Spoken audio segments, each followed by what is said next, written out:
আসসালামু আলাইকুম, সবাইকে শুভেচ্ছা। আমি আরজি কিবরিয়া বলছি ইউটিউব চ্যানেল থেকে, যেই অরিজিনাল চ্যানেলে এই মুহূর্তে আপনারা আছেন। তো সবাইকে অনুষ্ঠান শোনার আগে বিনীতভাবে অনুরোধ করছি আমাদের চ্যানেলটি সাবস্ক্রাইব করবার জন্য। এখানে সাবস্ক্রাইব বাটনটি আছে, প্লিজ ক্লিক করবেন। পাশে একটা বেল বাটন আছে, বাটনটি অন করে নেবেন। সবার প্রতি রিকোয়েস্ট থাকছে। Thank you very much. তো আমার গেস্টের সঙ্গে যিনি রয়েছেন তার সঙ্গে একটু আমি পরিচিত হই। প্রথমে আপনার নামটা একটু বলেন প্লিজ। জি, আমার পুরো নাম আজিফুর রহমান, নিকনেম শাওন। আসিফুর রহমান শাওন। শাওন। বয়স কত আপনার? জি, আমার বয়স এখন 29 চলতেছে। 29 চলছে। আপনার যেখান থেকে বলার আছে আপনি বলুন প্লিজ। আসলে কিবরিয়া ভাই, আমি শুরু করতে যেতে আমার ছোটবেলা থেকে যতটুকু আমার মনে আছে, জি আমার ছোটবেলাটা কাটে খুবই ভালো।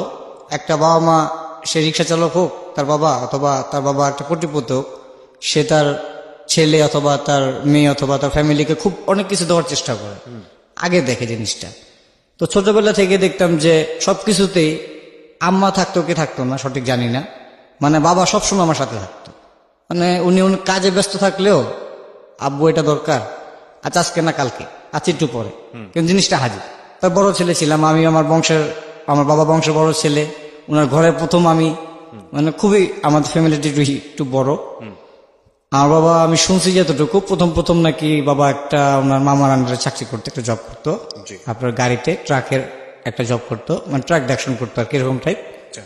তো বাবার বিয়ে হওয়ার পর আমি হওয়ার পরে উনি ওনার মামার ওনাকে বলে যে ব্যবসা যেহেতু শিখছো হালকা পাতলা, তাহলে কিছু টাকা থাকলে একটা ট্রাক নিয়ে তুমি ব্যবসা করতে পারো, তোমার কোনো আপত্তি নেই। তো আমার বাবার জীবনের যাত্রা শুরু হয় ওইটা দিয়ে। আচ্ছা। তো আমার দাদা আবার খুব একটা নামি দামি ব্যক্তি ছিলেন আমাদের এলাকায়, ওই হিসাবে আমার বাবাকে সিএমবিতে, সিএমবি বলতে গেলে যেটাকে কালকে আমি বলছিলাম যে রোডস এন্ড হাইওয়ে ডেভেলপমেন্ট, যে যারা কাজ করে, তো আমাদের মুন্সিগঞ্জ জেলা, শুনতাম যে আবু এখানে কন্ট্রাক্টরি করে। যখন আমি ক্লাস 3-4, তখন আমি ব্যাংকরণ স্কুলে পড়ি, বাংলাদেশ আদর্শ ব্যাংক উচ্চ বিদ্যালয়, এটা ঢাকা আইজি গেটে অবস্থিত। জি। তো খুব ভালো স্কুল। তো কোন ক্লাসে গল্প বলছেন এটা? এটা ক্লাস 4। ক্লাস 4-এ। ওকে। ক্লাস 4। তো ক্লাস 4 হওয়ার পরে আমার ছোট ভাই তখন আর কি, এটা তখন 95। তো 95-এর সময় তখন আমার ছোট ভাই হয়।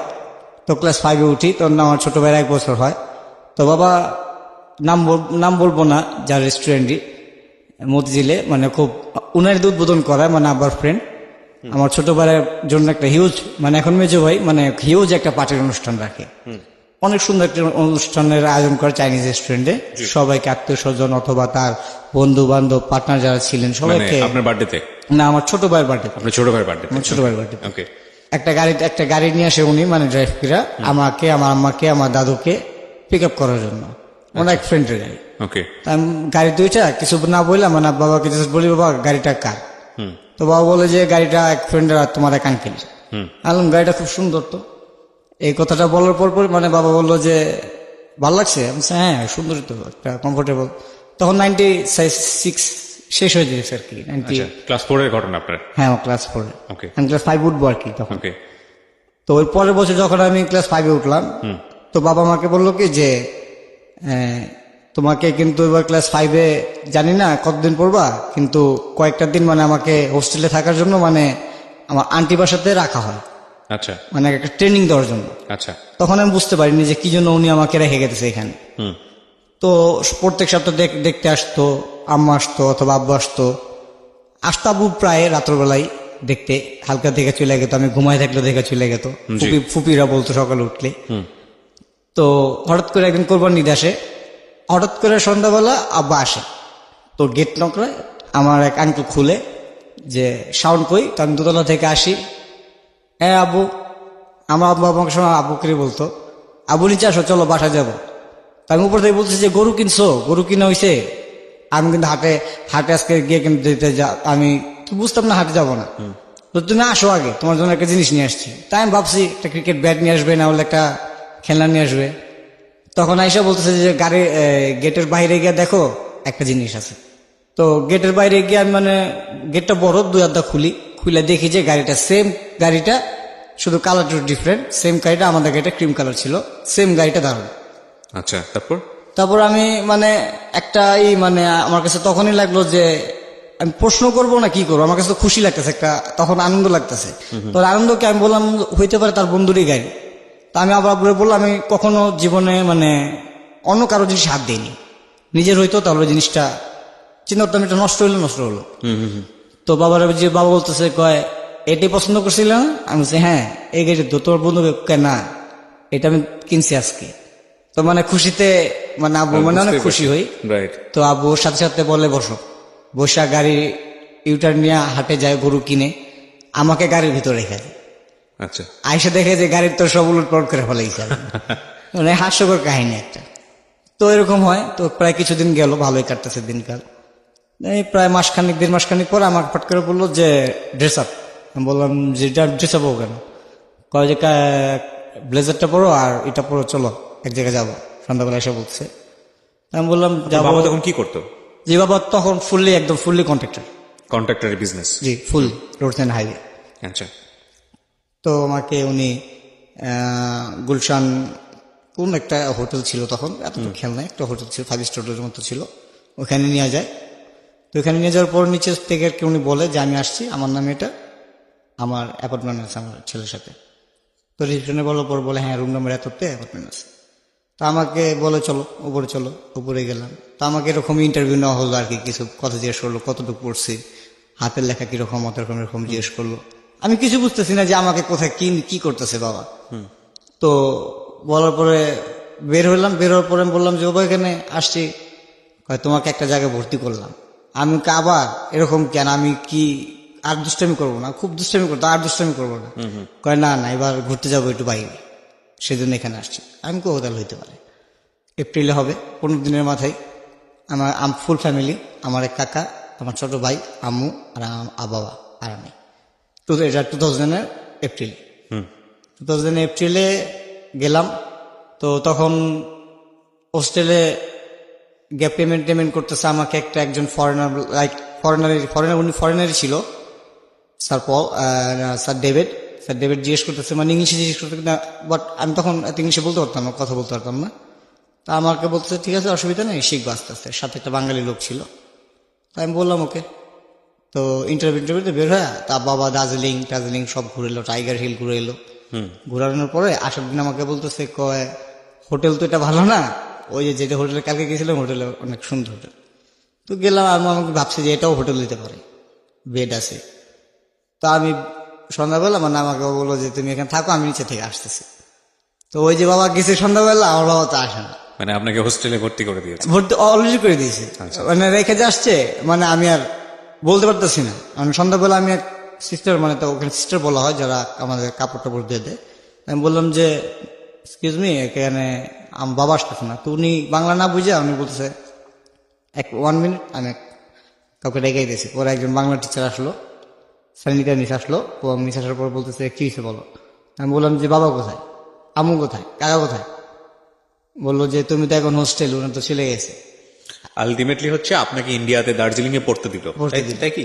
তখন কোন ক্লাস ছিলেন আপনি? ওই ক্লাস 5 নিয়ে ভর্তি, ক্লাস 5 নিয়ে ভর্তি করে দিল। একটা জিনিস খেয়াল করবেন যে ওদের ফ্যামিলি কন্ডিশনটা সুপার রিচ কন্ডিশন। সেই সময় গাড়ি, মোটামুটি বাড়ির একটা ভালো ফ্যাসিলিটি, এবং ছেলেকে সে দেশের বাইরে পড়াচ্ছে, বড় ছেলেকে। এবং বুঝতেই পারছেন যে স্বাবলম্বী, অর্থনৈতিকভাবে মোটটা খুবই ভালো সচ্ছল একটা পরিবার। হ্যাঁ বলো। তারপর তখন আমি মানে খুব খারাপ লাগতেছে, স্বাভাবিক, খুব কষ্ট লাগতেছে, খুব কান্না পাইতেছে। তো আপনি জানতেন না আপনাকে দেশের বাইরে? আমি জানতাম না। তো খুব কান্না পাইতেছে, কান্নার চোটে রাত্রে আমার এক ফ্রেন্ড আসলো, ও এখন মনে ইউটিউবে বলছে না, ও শুনতেছে। ও এখন আপাতত বাংলাদেশে আছে, বাকি সব বাইরে চলে গেছে। তো আসছে, ও বলতেছে যে কি হয়েছে, কারণ তো কেন? তো লোকের আমার সাথে দেখা হলো গুলশান। আমি বলছি হ্যাঁ, তোকে তো চিনছি, তুই আমাদের বাসায় গেছিলি। হ্যাঁ তোর বাবা আমার বাবা বন্ধু। আমি বলছো তোর বাবার মাধ্যমে মনে হয় জানতে পারছে। ও বলতেছে হ্যাঁ রে এরকম হইতে পারে। আমি বললাম এটা কি হোস্টেল, এখানে স্কুল, এখানে খুব সুন্দর, তুই দেখবি কালকে সকালে, কান্নাকাটি করিস না, দেখবি কালকে সকালে তোর বাবা আসবেই। তা আমি বললাম যে না, বাবা তো রেখে গেছে, বাবা তো আসবো না। মানে একদম মনে তো ভয় লেগে গেছে, আমার কিছু ভালো লাগতেছে না। তা আমাকে সান্ত্বনাতে রাত্রে ঘুম পাড়ায়, আমি ঘুমাই। সকালে ঠিকই দেখি যে আব্বু আসছে, আম্মু আসছে। তো বাবাকে ধরে, আম্মুকে ধরে চিকের, মানে মাকে তো পারি না আর কি। মা এসে বলতেছে তোমার থাকতে হবে, আর আব্বু বলতেছে যে উনিও মুশকিলে পড়ে গেছে যে রেখা যাবো। রেখে যাবো মানে এরকম ভাব বলতেছে আর কি। তখন আমার কাকাও বলছে যে ভাই না নিয়ে চলেন, রাইখেন না, কষ্ট পাবেন শুধু শুধু। তো বললো যে না থাক দেখুক কি হয়, কারণ আমিও জীবনে দেখা গেছে যে একা সবকিছু হাতে করে নিছি।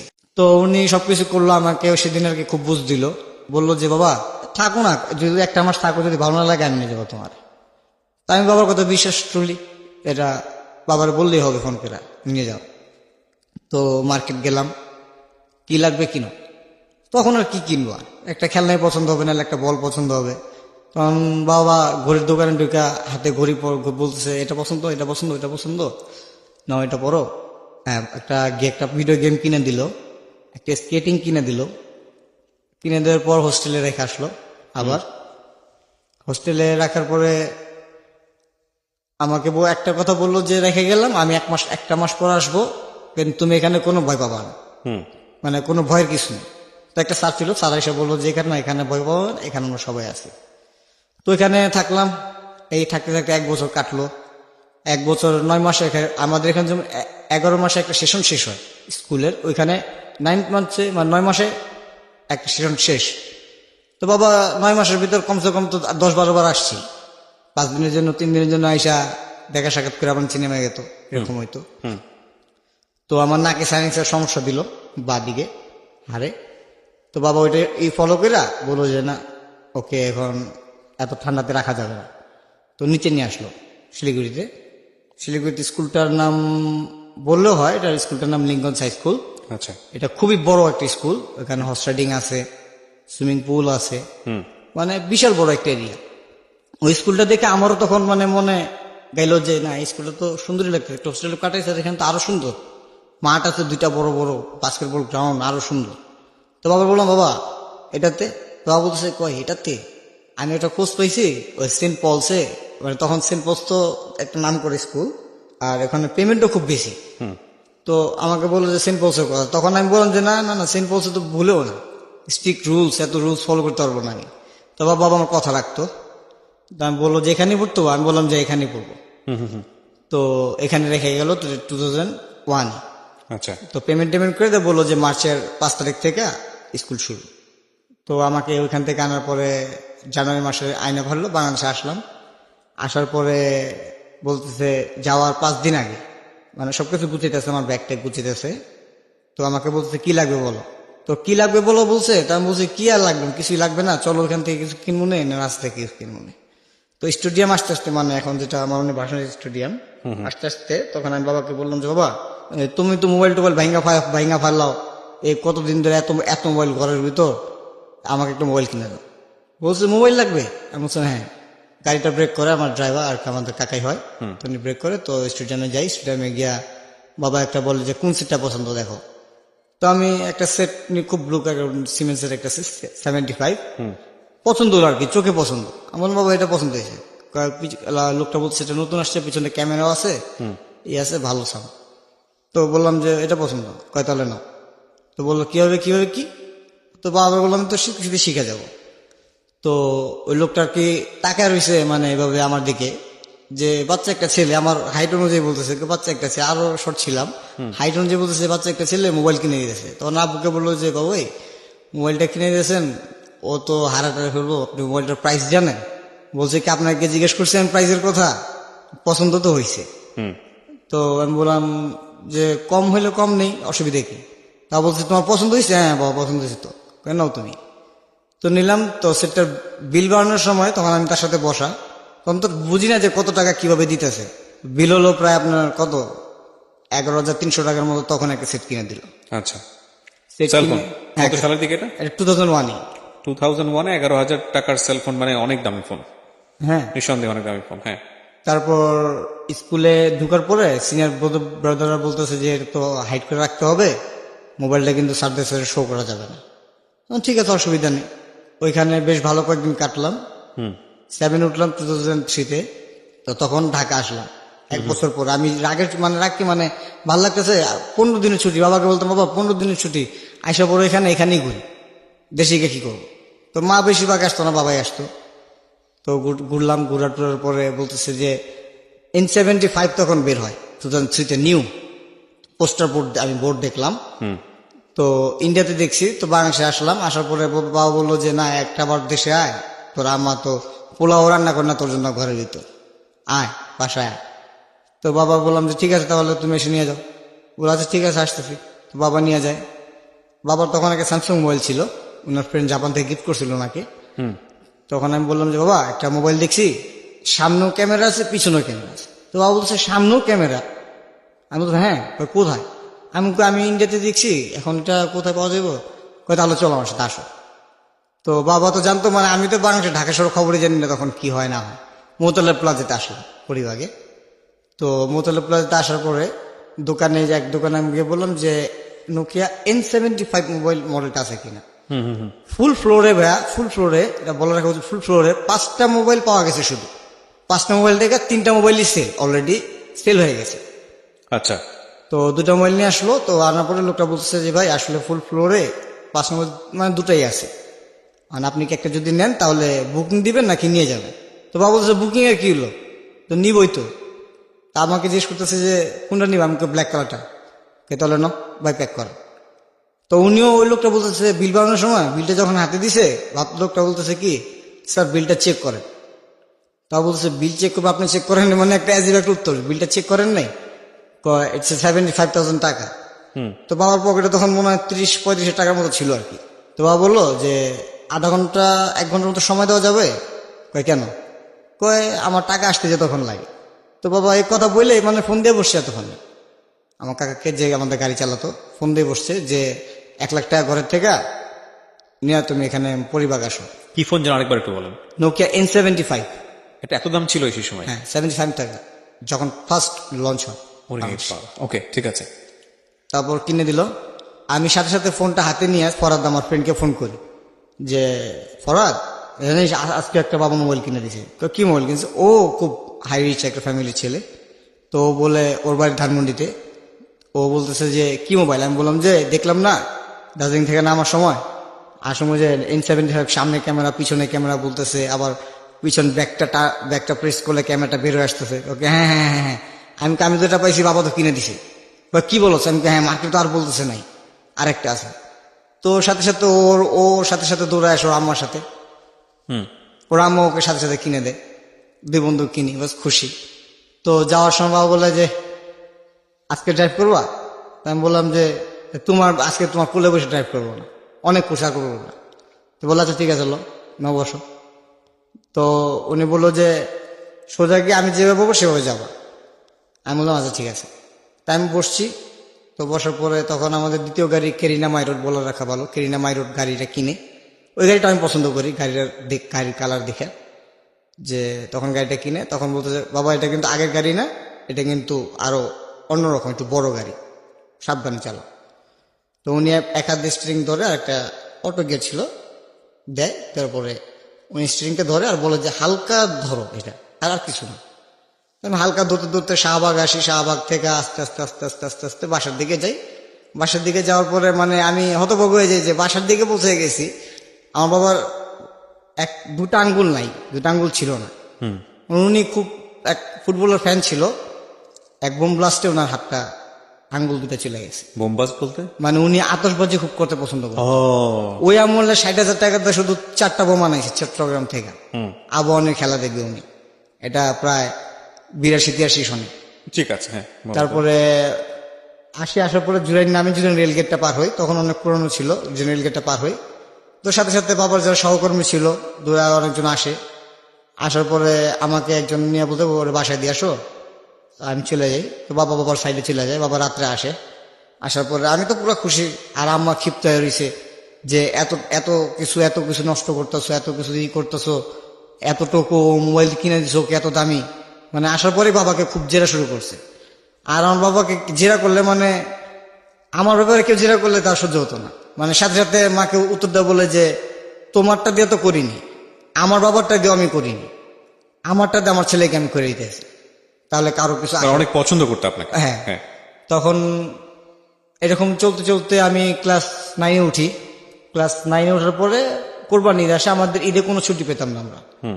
ওই দেশের দিওয়ালি ছিল অথবা হোলি থাকতো, আমাদের কোনো ছুটি থাকতো না।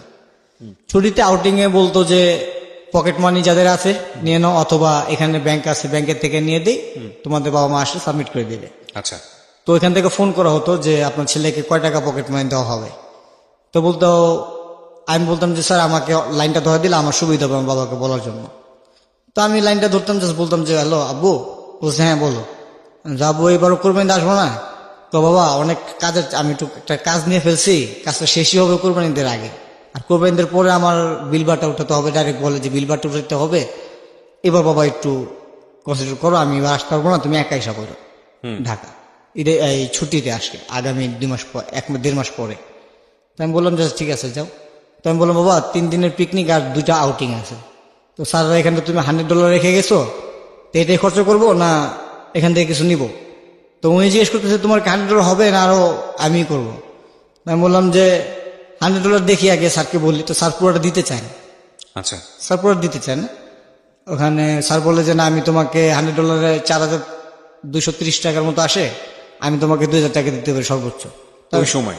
ওই সময়। আচ্ছা, আমি বললাম ঠিক আছে, না দিলে নেই। বাইরে বের হলাম, বাইরে বের হয়ে আমার মোবাইল বের করে একটা SMS করলাম। বাবা একটা এবেট করে দিছিল north Bengal to Dhaka direct call, just আমি একটা SMS করছি। বাবা বলছে যে কোন কাজে ব্যস্ত, আমি উনি SMS ও বুঝতো না। আচ্ছা, SMS করছি তো দেখি রিপ্লাই পাই না, পরে কল দিছি তাই। তো বাবা কেটে দিয়ে ব্যাক কেটে দিছে, কেটে দিয়ে ব্যাক করছে। বলছে কি যে, আমি বলছি, বাবা শুধু 2,000 টাকা দিছি, আমার তো এই পিকনিকে আর ইয়ে তো হবে না। তো বলতেছে যে এক কাজ করো, শেষ হওয়ার কিছুক্ষণ আগে অথবা একদিন আগে আমাকে নক করো তুমি। আমি বললাম ঠিক আছে। এর ভিতরে একটা টুর্নামেন্ট আসে, জি, খুব ভালো, আমি খুব ভালো ফুটবল খেলি। ওখানে রয়্যাল ক্লাব আছে, রয়্যাল ক্লাবে আমাকে একটা চান্স দেয়, খেলার সুযোগ দেয়। এটা 2008-এ, যে আসিফুর রহমান তুমি কি অ্যাডমিন নাকি লিঙ্কন স্কুলে খেলবা। তো ওইখানে আমাকে বলার পর আমি বলি যে আমি যদি খেলি তাহলে আমার টিম নিয়ে খেলবো, আমার দল ছাড়া আমি খেলবো না, আমি কোনো দলের সাথে খেলবো না। তো ওনারা এই কথা শুনে খুব বিরক্ত ফিল করে যে একটা ছেলে কি ফুটবল খেললে কতটুকার নাম কামাইছে, ও ক্লাবের সাথে খেলবে বলতেছে ওর দল নিয়ে।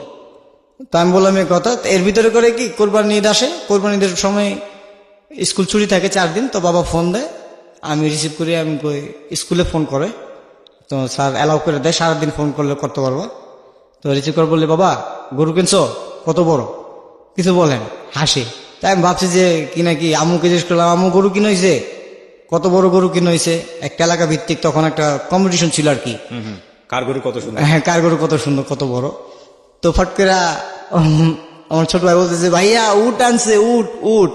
মানে আপনার বাবা উট নিয়ে? হ্যাঁ উট নিয়ে আসছে। আমি বলছি যে উট নিয়ে আসছে। ফ্যামিলির কন্ডিশনটা বোঝার চেষ্টা করবেন প্রিয় শ্রোতা। আমরা আজকে যে গল্পটা প্রচার করছি এটা ওর শৈশবে, ওর হেভেনলি চাইল্ডহুড আমরা যদি বলি। প্রতি মুহূর্তে বাবার কাছ থেকে মানে না চাইতেই পাওয়া, না চাইতেই full of support, full of love, full of surprise. অসাধারণ একটা শৈশব নিঃসন্দেহে। যে তারপর আমি খুব রাগ করে ফোনের রিসিভারটা রেখে দেই যে আমি আর কথা বলবো না। পরে অনেকবার কল করে স্যার আমাকে বলতেই থাকে যে তোমার বাবা ফোন দিয়েছে, ফোনটা তো ধরো, কথা তো বলো। আমি ফোন আর ধরি না। পরে আমার মোবাইলে ব্যাক করে আমি বলছি, আমি খুব রাগ করছি, তুমি কিন্তু রিকোয়েস্ট করলে আমাকে 4 দিনের জন্য ছাড়তো, তুমি মুট কোরবানি দিছো। আমি পরে বাবা বললো যে যা, এর পরের বার আসলে ওটা আবার কিনবো দরকার পড়লে, কিন্তু চিন্তা করো না, তুমি এখন কি অবস্থা বলো। আমি তুমি আসো আমার সাথে দেখা করতে, আমি জানি না। তো বাবা ওইটা শুনে মানে আমার মা ভাই সবাইকে নিয়ে আসে আবার আমাকে দেখতে। তো তখন আমরা কলকাতা ঘুরি, স্যারের থেকে ছুটি নেওয়া হয়, কলকাতা ঘুরা আমাকে ডাইরেক্ট ফোন করে। বাবার সেল নাম্বার তো অটোমেটিক ওনাদের কাছে থাকে, গার্জেনের সেল নাম্বার। ফোন করে বললে যে আসিফুর রহমানকে নিয়ে আপনি স্কুলে তাড়াতাড়ি রিপোর্ট করেন। তো বাবা ভাবে যে, প্রথম বুঝে উঠতে পারে না যে কেন রাখতেছে আমার ছেলেকে, কিছু করে আসছে নাকি, কিছু করছে নাকি, কারণ অনেক চঞ্চল ছিলাম, কিছু করছে নাকি, কারো কিছু ভাঙা ফেলছে নাকি। ছোটবেলা থেকে গাড়ি চালাতে গেলে রিক্সা লাগে মেরে দিতাম, জি, এরকম আর কি, কিছু করে ফেলছে নাকি। আসার পরে আমি ফোনটা রিসিভ করি, স্যার ফ্রেন্ড ছিল, স্যার বললাম ইয়েস স্যার। স্যার বলতেছে যে Asifur Rahman, your team has selected for the rolling trophy for royal club. বাহ। আমি শোনার পর তাজ্জব যে sir what your saying that, আপনার স্যার সেড দ্যাট ওকে, তো দ্রুত সম্ভব তুমি আসো, just leave and run, but he is saying that. তো বলতেছে যে বাবাকে বললাম বাবা আমার তো তাড়াতাড়ি স্কুলে পৌঁছাতে হবে, আমার দল একটা ক্লাবের সাথে খেলবে। তো বাবা বলে তুই কি ফুটবল খেলিস? আমি বলি হ্যাঁ, তুমি জানো না? সত্যি? আমি কই সত্যি। তো বলছে বাবা আসছে, আমাকে নিয়ে সাথে সাথে ওই দিনই মানে মাকে ওইখানে আমার আঙ্কেলরা থাকে, ওনাদের নিজস্ব বাড়ি করা আছে, তো মাকে রেখে ওখানে একটা বলবো বাসের গাড়ি টিকিট কেটে ওই রাত্রি বাবা আর আমাকে এনে রওনা দেয়। তারপর পরে মানে যেখানে স্টপেজে নামি, জংশন স্টেশনে নামি, নামার পরে তুমি সাথে সাথে রিক্সা নিয়ে হোটেলে আসে, হোটেলে রেখে লাগেজ রেখে আমি বললাম বাবা গাড়ি নিয়ে নেই, তাড়াতাড়ি স্কুলে চলে যাই। দাঁড়াও, তোমার বুট কিনতে হবে, তোমার কত কিছু কিনতে হবে। বাবা বুট টুট তো আছে। তো বলতেছে না তুমি আসো। তো উনি নাইকির শোরুমে নিয়ে যায় আমাকে, আমার প্রথম মনে আর কি জীবনে সর্বপ্রথম একটা নাইকির শোরুম, অরিজিনাল নাইকির শোরুম। কোন ক্লাসে পড়েন তখন আপনি? তখন আমি ক্লাস 9। ক্লাস 9-এ থাকা অবস্থায় আপনি অরিজিনালি নাইকের শু পরেন? জি অবশ্যই। আমি এখানে একটা কথা বলে রাখি প্রিয় শ্রোতা, আপনি জাস্ট একটু উদাহরণ দিলেই বুঝতে পারবেন। নাইকি এবং আদিদাস এটা হচ্ছে সারা দুনিয়ার মোস্ট এক্সপেন্সিভ স্পোর্টস ব্র্যান্ড। আমি নিজেও এখনো নাইকের শু পরিনি, অরিজিনাল নাইকের শু পরিনি, আদিদাসের পরিনি। আমি বলছি না যে এফোর্ড করতে পারবো না, হয়তো এফোর্ড করতে পারবো, কিন্তু ফ্লেক্সিবিলিটির একটা ব্যাপার থাকে। যেখানেও ক্লাস 9-এ থাকা অবস্থায় নাইকি শু পড়ছে, সো বুঝতেই পাচ্ছেন যে ওদের ফ্যামিলি কন্ডিশন কতটা ভালো। হ্যাঁ, ভালো বলতে মানে ভালো ছিল, আমি যেটা বোঝাচ্ছি। হ্যাঁ বলেন। তারপরে উনি আমাকে বলতেছে যে এখান থেকে যা যা সামগ্রী মানে যা যা সিঙ্গার্ড অথবা, উনি তো সব বুঝে, উনি তো ফুটবলের পাগল। তো উনি বলতেছে যা যা দরকার তোমার অ্যাঙ্কলেট থেকে নিয়ে তোমার একদম রিস্টব্যান্ড পর্যন্ত যা দরকার বাবা তুমি তা নাও। তখন তো ফুর্তিতে মানে আরো মানে ভিতরে একটা আমেজ আসলো যে বাবা সাপোর্ট করতেছে খেলার জন্য, যে খেলার জন্য আমি কোনোদিন স্কুলে মানে 60ও হয়নি নাম্বার, মানে কোনো পরীক্ষাতে ওই 51 to 59 মানে মাঝামাঝি ছিলাম স্টুডেন্ট। ট্রুলি এটা মাঝামাঝি ছিলাম, কোনো ইনা উপরেও যাইনি নিচেও যাইনি। এই খেলাটা বেশি মনোযোগী ছিল আমার প্রতি। তো বাবা বলতেছে যে বাবা দেখতেছি বাবা বুট পছন্দ করতেছে, মানে বুটের এরিয়াতে আছে। তা আমি সিঙ্গার্ড নেই, সক্স কিনি, একটা জার্সি প্যান্ট কিনি, নাইকিরি সব ফুল হোয়াইট কিনি। কেনার পরে আমি একটা বুট পছন্দ করি ব্ল্যাক কালার। তো ব্ল্যাক কালারটা কেনার পর আমি একটা রেট দেখি 1800 রুপিস, বাংলাদেশি টাকা 3000 টাকার কাছাকাছি, 800 রুপিস। তো আমি ওখানে নিয়ে বললাম যে আব্বু ডাক দিছি। তো আব্বু আসছে, আমি বলছি আব্বু ওই যে এই বুটটা খুব সুন্দর, দেখো তো ব্ল্যাক কালার। তো বাবা বলছে যে তোর শুধু কালোই পছন্দ হয়, গাড়ি কালো কালার পছন্দ হয়, তোর সবই কালো কালার পছন্দ হয়। তাই আমি বললাম সব তো তুমি কিনে দাও, একটা তো আমার পছন্দ কিনে দিবা। তো উনি বলতেছে যে আচ্ছা ঠিক আছে। তো উনি পিছন থেকে এভাবে হাতটা বের করে, আমার এখনো খেল আছে, হাতটা বের করে ভাই মানে উনি শুটা এভাবে দেখায়, মানে এটা কল্পনার বাইরে। দুইটা বুট মানে এক জোড়া বুট নাইকির, উপরে ফুললি রেড, নিচে অরেঞ্জ, আর স্পাইক গুলো ছিল ব্লেড।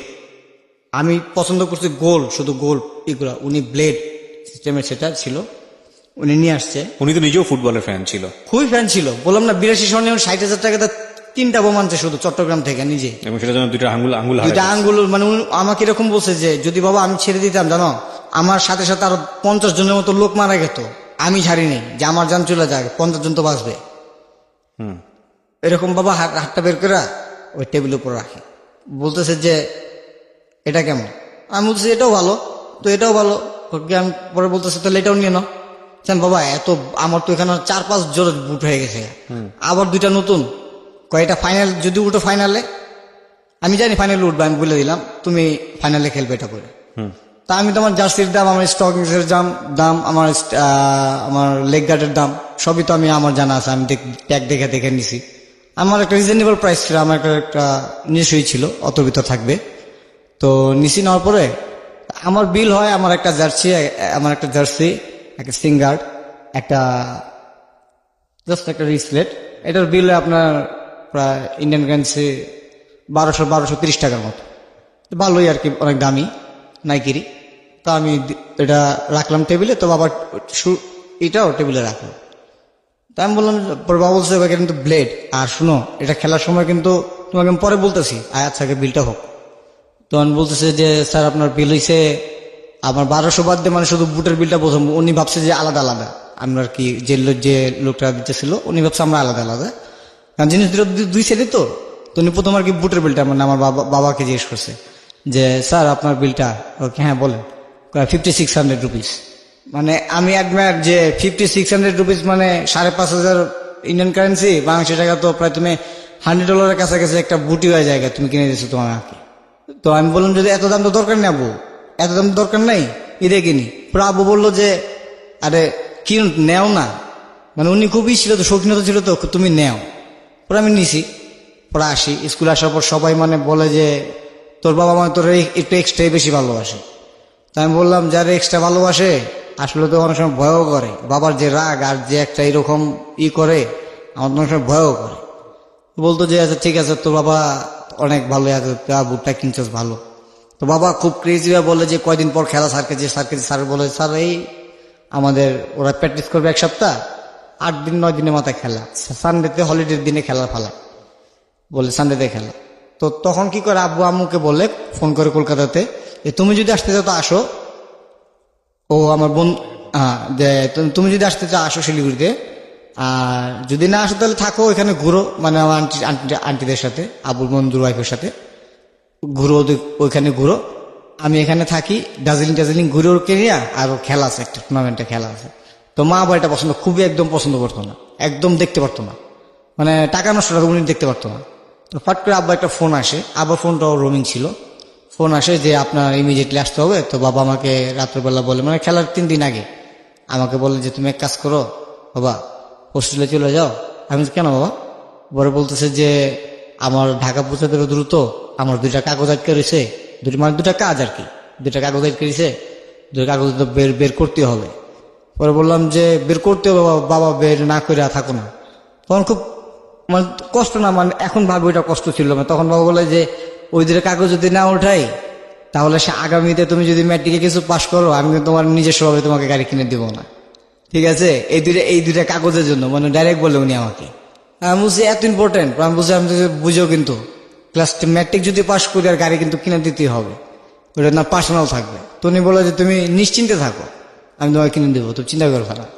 তো ফট করে খেলা শুরু হয়। টুর্নামেন্টে আমার হাঁটু, এক হাঁটু মানে বা পায়ের এই হাঁটুটা উঠা যায়, মানে মারে, বিপক্ষ দলের ক্লাবের এক প্লেয়ারই খুব মারে, মানে ওই লোকাটো খায়, মানে আমার হাঁটুটা এখান থেকে উঠে, বাটাটা উঠে, মানে এই পর্যন্ত এসে বসে। তারপর আমার হাঁটুটা খুব ব্যথা পাই আমি হাফ টাইমের আগে। তো হাফ টাইমে প্রায় 30 মিনিট পর 30 মিনিট হচ্ছে মাত্র, ওরা মারে আর কি আমাকে।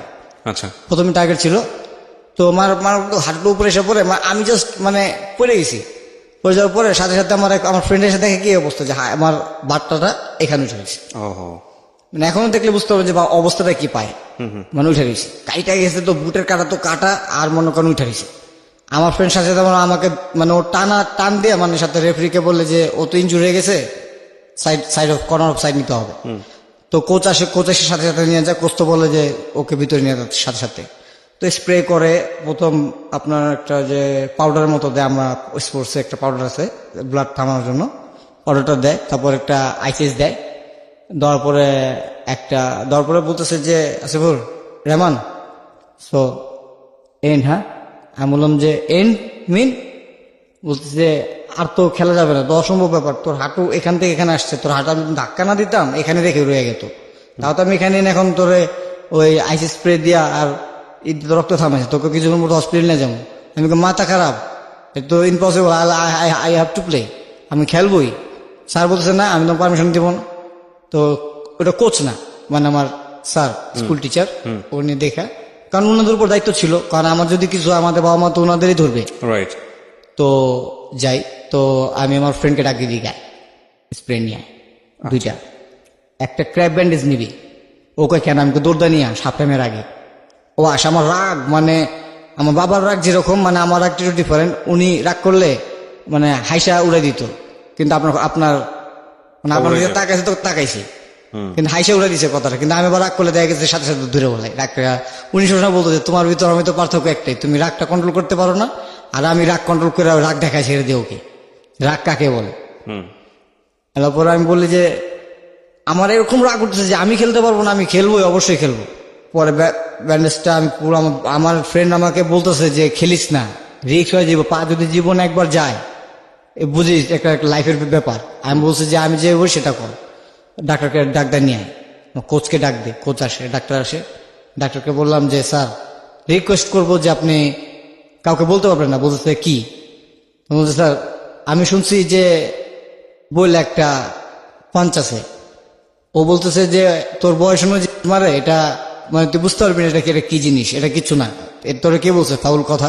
তখন বললাম যে না স্যার, যদি অবশ্য না, যদি শক্তির কোনো কিছু থাকে একটা ডোজ দেন, আর না দিলাম এই পানি খেলবো। তো উনি খুব চিন্তা করে বলা, এতটুকু মিলি হবে ভাইয়া, মানে একটা মিলি, 1 মিলি, একটা সিরিঞ্জের 1 মিলি, ওটার সাথে উনি কিছু নেয়, স্প্রে নেয়, নিয়ে আসতে করে রাখে। তো আমাকে বলে যে চোখ খুলে তাকায় দেখলে আর দেখানো লাগবে না, মানে ইংলিশে বলতেছে, আমিও কত কথা বলতেছি। আমি জাস্ট ডু, আমি জাস্ট কথা বলার পরে জাস্ট ডু ইট। এভাবে ফালাইছে, সিরিজটা ফালানোর পর আমার এসে ঢুকছে। ঢোকার পর দেখলাম যে আকড়ায় ধরলো কিছু, মানে সিরিঞ্জ এত এটিএস নিচ্ছি অথবা কিছু নিচ্ছি, কোনো ফিল হয়নি এততে, আকড়ায় ধরছে হাড্ডিটাতে। সাথে সাথে উনি পাঞ্চ করে উঠায় ফেলা স্টিকারটা দেওয়া, এখন তোর স্প্রে করারই কর, যেমন চা কর, আমার নাম নিস না বাবা, বড় আমার অসুবিধা হয়ে যাবে। বললাম আচ্ছা ঠিক আছে। দেখলাম যে আমার এটা তো পুরাই আগের মতো নর্মাল লাগছে, আসলে কিন্তু কিছুই নর্মাল না।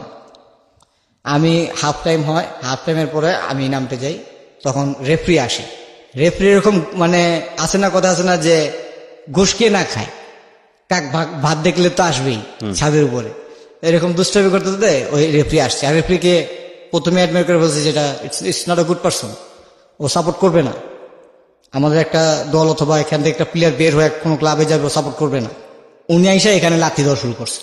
এটা হলো আপনার সাইড রেফরি দেখবে, এটা তো মেন রেফরি দেখার কোনো না। তো সাইড রেফরি দেখার আগে মেন রেফরি আইসা মানে আইসা আমার পাতে, মানে এরকম ওনার পা দেওয়া আর কি, উনি করতেছে, লাথি দিচ্ছে, একটা লাথি করতেছে, টেস্ট করতেছে যে আমি খেলতে পারবো কিনা। তো বলতেছে আই অল রাইট, আমি বলছে ইয়েস আই এম ফাইন। তো উনি আইটু জোরে ধাক্কা দিল যাতে আমি আমার এক্সপ্রেশনের জন্য। তো আমি বললাম, আমি ওনাকে ডাইরেক্টলি বলে ফেললাম যে sir you want to punch. পরে ও মানে রেফরিটা বলতেছে, মানে কিছুক্ষণ আগে তোকে দেখলাম তো তুই তো মাঠে পড়েছিলি, তুই আবার ব্যাক টু প্লে, মানে বুঝতে পারলাম না। আমি যা খেলতে হবে, জিততে হবে তো আমার। পরে আমার ফ্রেন্ডরা বলতেছে যে এখন খেলা যায় কিভাবে বল, মার তো অনেক খেলাম। আমি সে মার পরে গোল তো 2টা দিয়ে দিছে, আমি 3টে শোধ করতে হবে। তো মেন ডিফেন্সে খেলতাম আমি। তো মিডফিল্ডারকে বললাম যে দেখ, তুই আর আমি শুধু মাঝখানে খেলবো, আর 2জন উপরে খেলবে, আর সবাই আমাদের ডিফেন্সের পজিশনে থাকবে। তো আমার ফ্রেন্ড বললো ঠিক আছে খেল। তো এনিহাও আমি আর আমার ফ্রেন্ড 2জন মিলে, মনে করেন ওদের যাতাযাতি যাই করি, অনেক খেলার ভিতরে অনেক ফ্যাসিলিটি আছে, খেললাম। মনে করেন 2টা গোল পরিশোধ করে আমার একটা ফ্রেন্ডকে দিয়ে। গোল আমার পায়ে, কিন্তু আমি শুট না করে আমার ফ্রেন্ডকে দিয়ে দিয়েছি, কারণ ওর গোল র্যাঙ্কিং চাইছিলাম আমি, ও একটু হাই হোক আর কি, ওকে দিলাম। তো খেলা শেষ হলো, জিতলাম। জিতার পরে বের হয়ে ফোন জিতার পরে একটা স্কুলের মেয়ে দৌড়াইসা আমাকে জড়া ধরে বলতেছে যে খুব ভালো খেলছস। আমি বলছি হ্যাঁ, এখন পার্টি দিবি, একটা পার্টির কথা বলে আসি। তো পিছন থেকে একটা মেয়ে আসে বলতেছে যে রহমান। আমি বলছি পিছন টাকা, বলছি ইয়াস। বলছে হ্যাঁ সেন্ট মাইকেলের। বলছে হ্যাঁ। আমি আপনার থেকে একটা জিনিস চাপ, আপনি দিবেন? তো বলছে, আমি বলছি কি? তো বলছে আপনার বুট 2টি লাগবে। তা বলছি বুট 2টা তো আমি মাঠে কাউরে দিলাম না, আপনাকে দিব। কারণ আপনার খেলা অনেক পছন্দ হয়েছে, আর বেশিরভাগ পছন্দ হয়েছে আপনার সাহসটা দিয়েছেন, আপনার ফুল দলটাকে আপনাকে চিল্লে আপনি চিল্লিয়েছিলেন যে ওই দিকে যাই, এইদিকে আসে, এইদিকে আসে, এভাবে খেল, এই টাকা এই যে এই পজিশনটায় দাঁড়া, ছাড়বি না কাউকে। মানে ওর কথাগুলো খুব ভালো লাগছে আমার। তাই যে ও একটা মানে প্রপোজ করবে কি, মানে বলেই ফেলে আর কি, আমাকে ডাইরেক্ট বলে। আমি বললাম যে হচ্ছে নেম, মানে ইংলিশ মেয়েটা। ও কি স্কুলেই ছিল? আপনার স্কুলেই ছিল? না, আপনি তখন কোন ক্লাসে? তখন ক্লাস 9। ঠিক দিইনি। ওকে। তো বললাম যে your from Saint Michael right? বলতে হ্যাঁ আমি সেন্ট মাইকেল। আমি কোন ক্লাস? বললো ক্লাস 8। আমি ইন 9 সে। তো আমাকে বলতেছে যে আমার টেলিফোন নাম্বারটা অথবা এইটা একটা এই বলতেছে। আমি বললাম যে আমি সরি, আমার জীবনে আসলে একজন আসুক, অথবা ওইটা এত কিছু list bother, let enjoy the life. আমি লাইফ এনজয় করতেছি, আমার এরকম গার্লফ্রেন্ড এরকম যাওয়া এটি দরকার নেই। ফ্রেন্ডস আছে, ঘুরতেছি ফিরতেছি, খাইতেছি, ভালো লাগতেছে, লাইফ বেটার। তো আসলাম, ক্লাস 10-এ উঠলাম, ম্যাট্রিক দিলাম। ম্যাট্রিক দেওয়ার পর 3 মাস ছুটি দিল। বাবা বলতেছে এখন 3 মাস ছুটি, এখন আসো, কোরবানি ঈদও পড়ছে, সব ঈদও পড়ছে, আসো। তো তখন ঠান্ডা ছিল, এক কোরবানি যা খুব ঠান্ডা যায়। রাতের বেলা বের হই।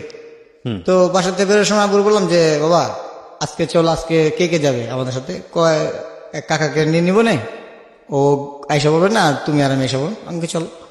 আমি বলি তাহলে গাড়ি নিয়ে গো কি, না না গাড়ি থাক। আমি ভাবছি যে হইতে পারে কোনো মেকানিক্যালি সমস্যা থাকতে পারে। তখন আমাদের নিজস্ব বাড়ি হয়, একটা বাড়ি করছে অলরেডি তখন, আর এফাক দিয়ে আরেকটা বাড়ি বুকিং দিছে বাড়িতে।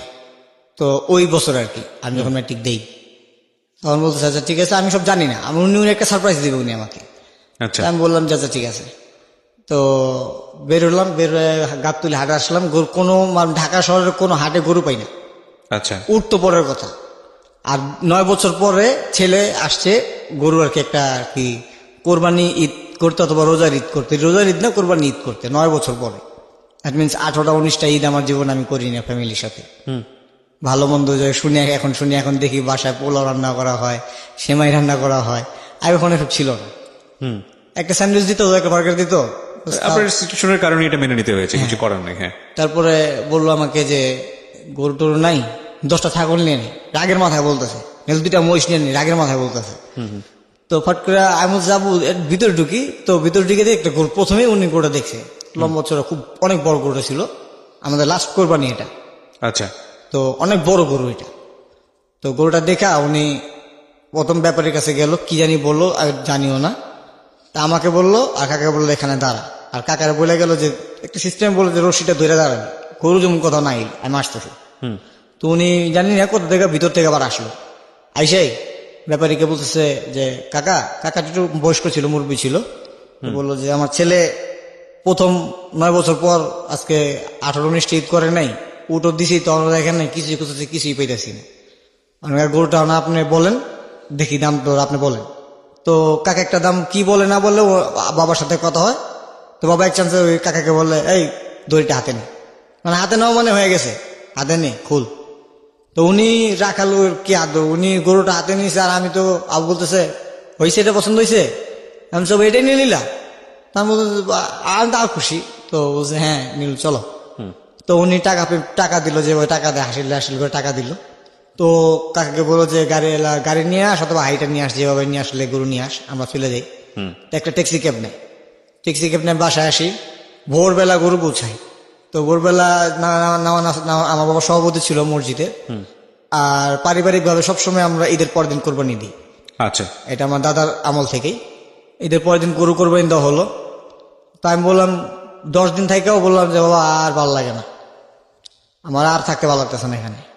মানে ওইখানে ছিল মাইনাস অথবা এরকম ডিগ্রিতে, আর গরমে ঢাকা এসে ভালো লাগে না, আসলেই জ্বর এসে পড়ে, আসলেই এরকম মাথা ব্যথা করতেছে, আসলেই কিরকম লাগতেছে। তো বাবা হটকে বলতেছে, আইসা এসে বলতেছে তোমার এবার আমি আরেকটা জায়গায় পাঠাবো। তাই বললাম কই, মালয়েশিয়া না কোথায়? তো বলছে খেলোস তো ভালো, তো স্যার বললো তোর চাচা যেহেতু আজকে ইটালিতে আছে, আমি ওর সাথে কথা বলে দেখি। তা আমি বললাম ছোট কাকাকে বলবা? বলছে ওরে বলি তুই যা, তারপর না দেখ মনে হয় আরেকজনের কাছে, নিজের লোক থাকে আরেকজনের কাছে বলবো কেন আমি? তো আমার ছোট কাকা এরকম জীবনের ট্র্যাজেডি, ফার্স্ট ট্র্যাজেডি এরকম।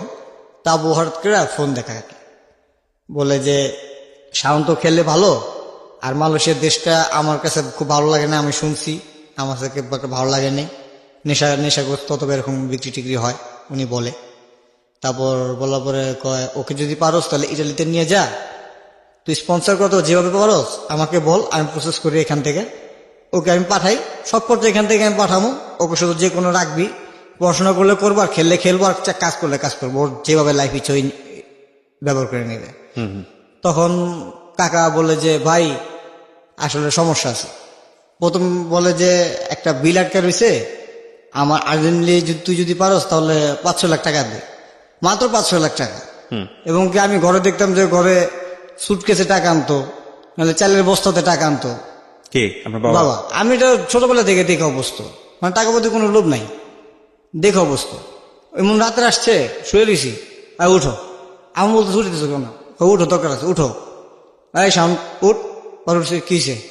এই ঘুমে তুমি কিছু আনছো? আনছি। কি কমলা টমলা, আঙ্গুর টাঙ্গুর আনছি, সব আনছি। একটা কম্বল নিয়েছি সুন্দর, কম্বল না ঘুমো। আমি গরমের দিনে কম্বল খুল না বাবা, মানে খুলছি জাস্ট, কিভাবে বিশ্ব করবে না, আমি জাস্ট কম্বলের চেনটা দিয়ে কম্বল, এখনো কম্বলটা আমার ছোট ভাই ঘুমায়, আমি খুলছি। তখন আমার বিশেষণ এখানে 65 লাখ টাকা রাখা ক্যাশ, আর প্রায় কত মানে কন্ট্যাক্টটা ছিল প্রায় 7 কোটি 8 কোটি টাকার উপর, ওই টাকা উনারকে রেখে আসছে আরেক জায়গায়। এটা আমাদের সেলফ ডিফেন্সের জন্য 2 লোক নিয়ে আসছে, মানে সাথে চলতো যারা, যে উনি বলতেছে যে আমার তো ডর নাই, ডর হলো তো গনিয়া, আমার কি। তো একদিন ফট করে আমাদের যখন লাস্ট গাড়িটা হয়, তখন ফট করে আমি একদিন বললাম যে ট্রাই করি, গ্যারেজ থেকে আর ট্রাই করি। তো সিএমবিটা আর কি ওখানে যাই, ট্রাই করি।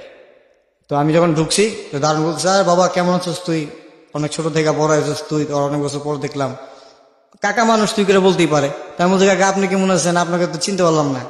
ছোটবেলায় কম কোলে বসে কম আমার সাথে ঘুরোস নেই তুই এখানে।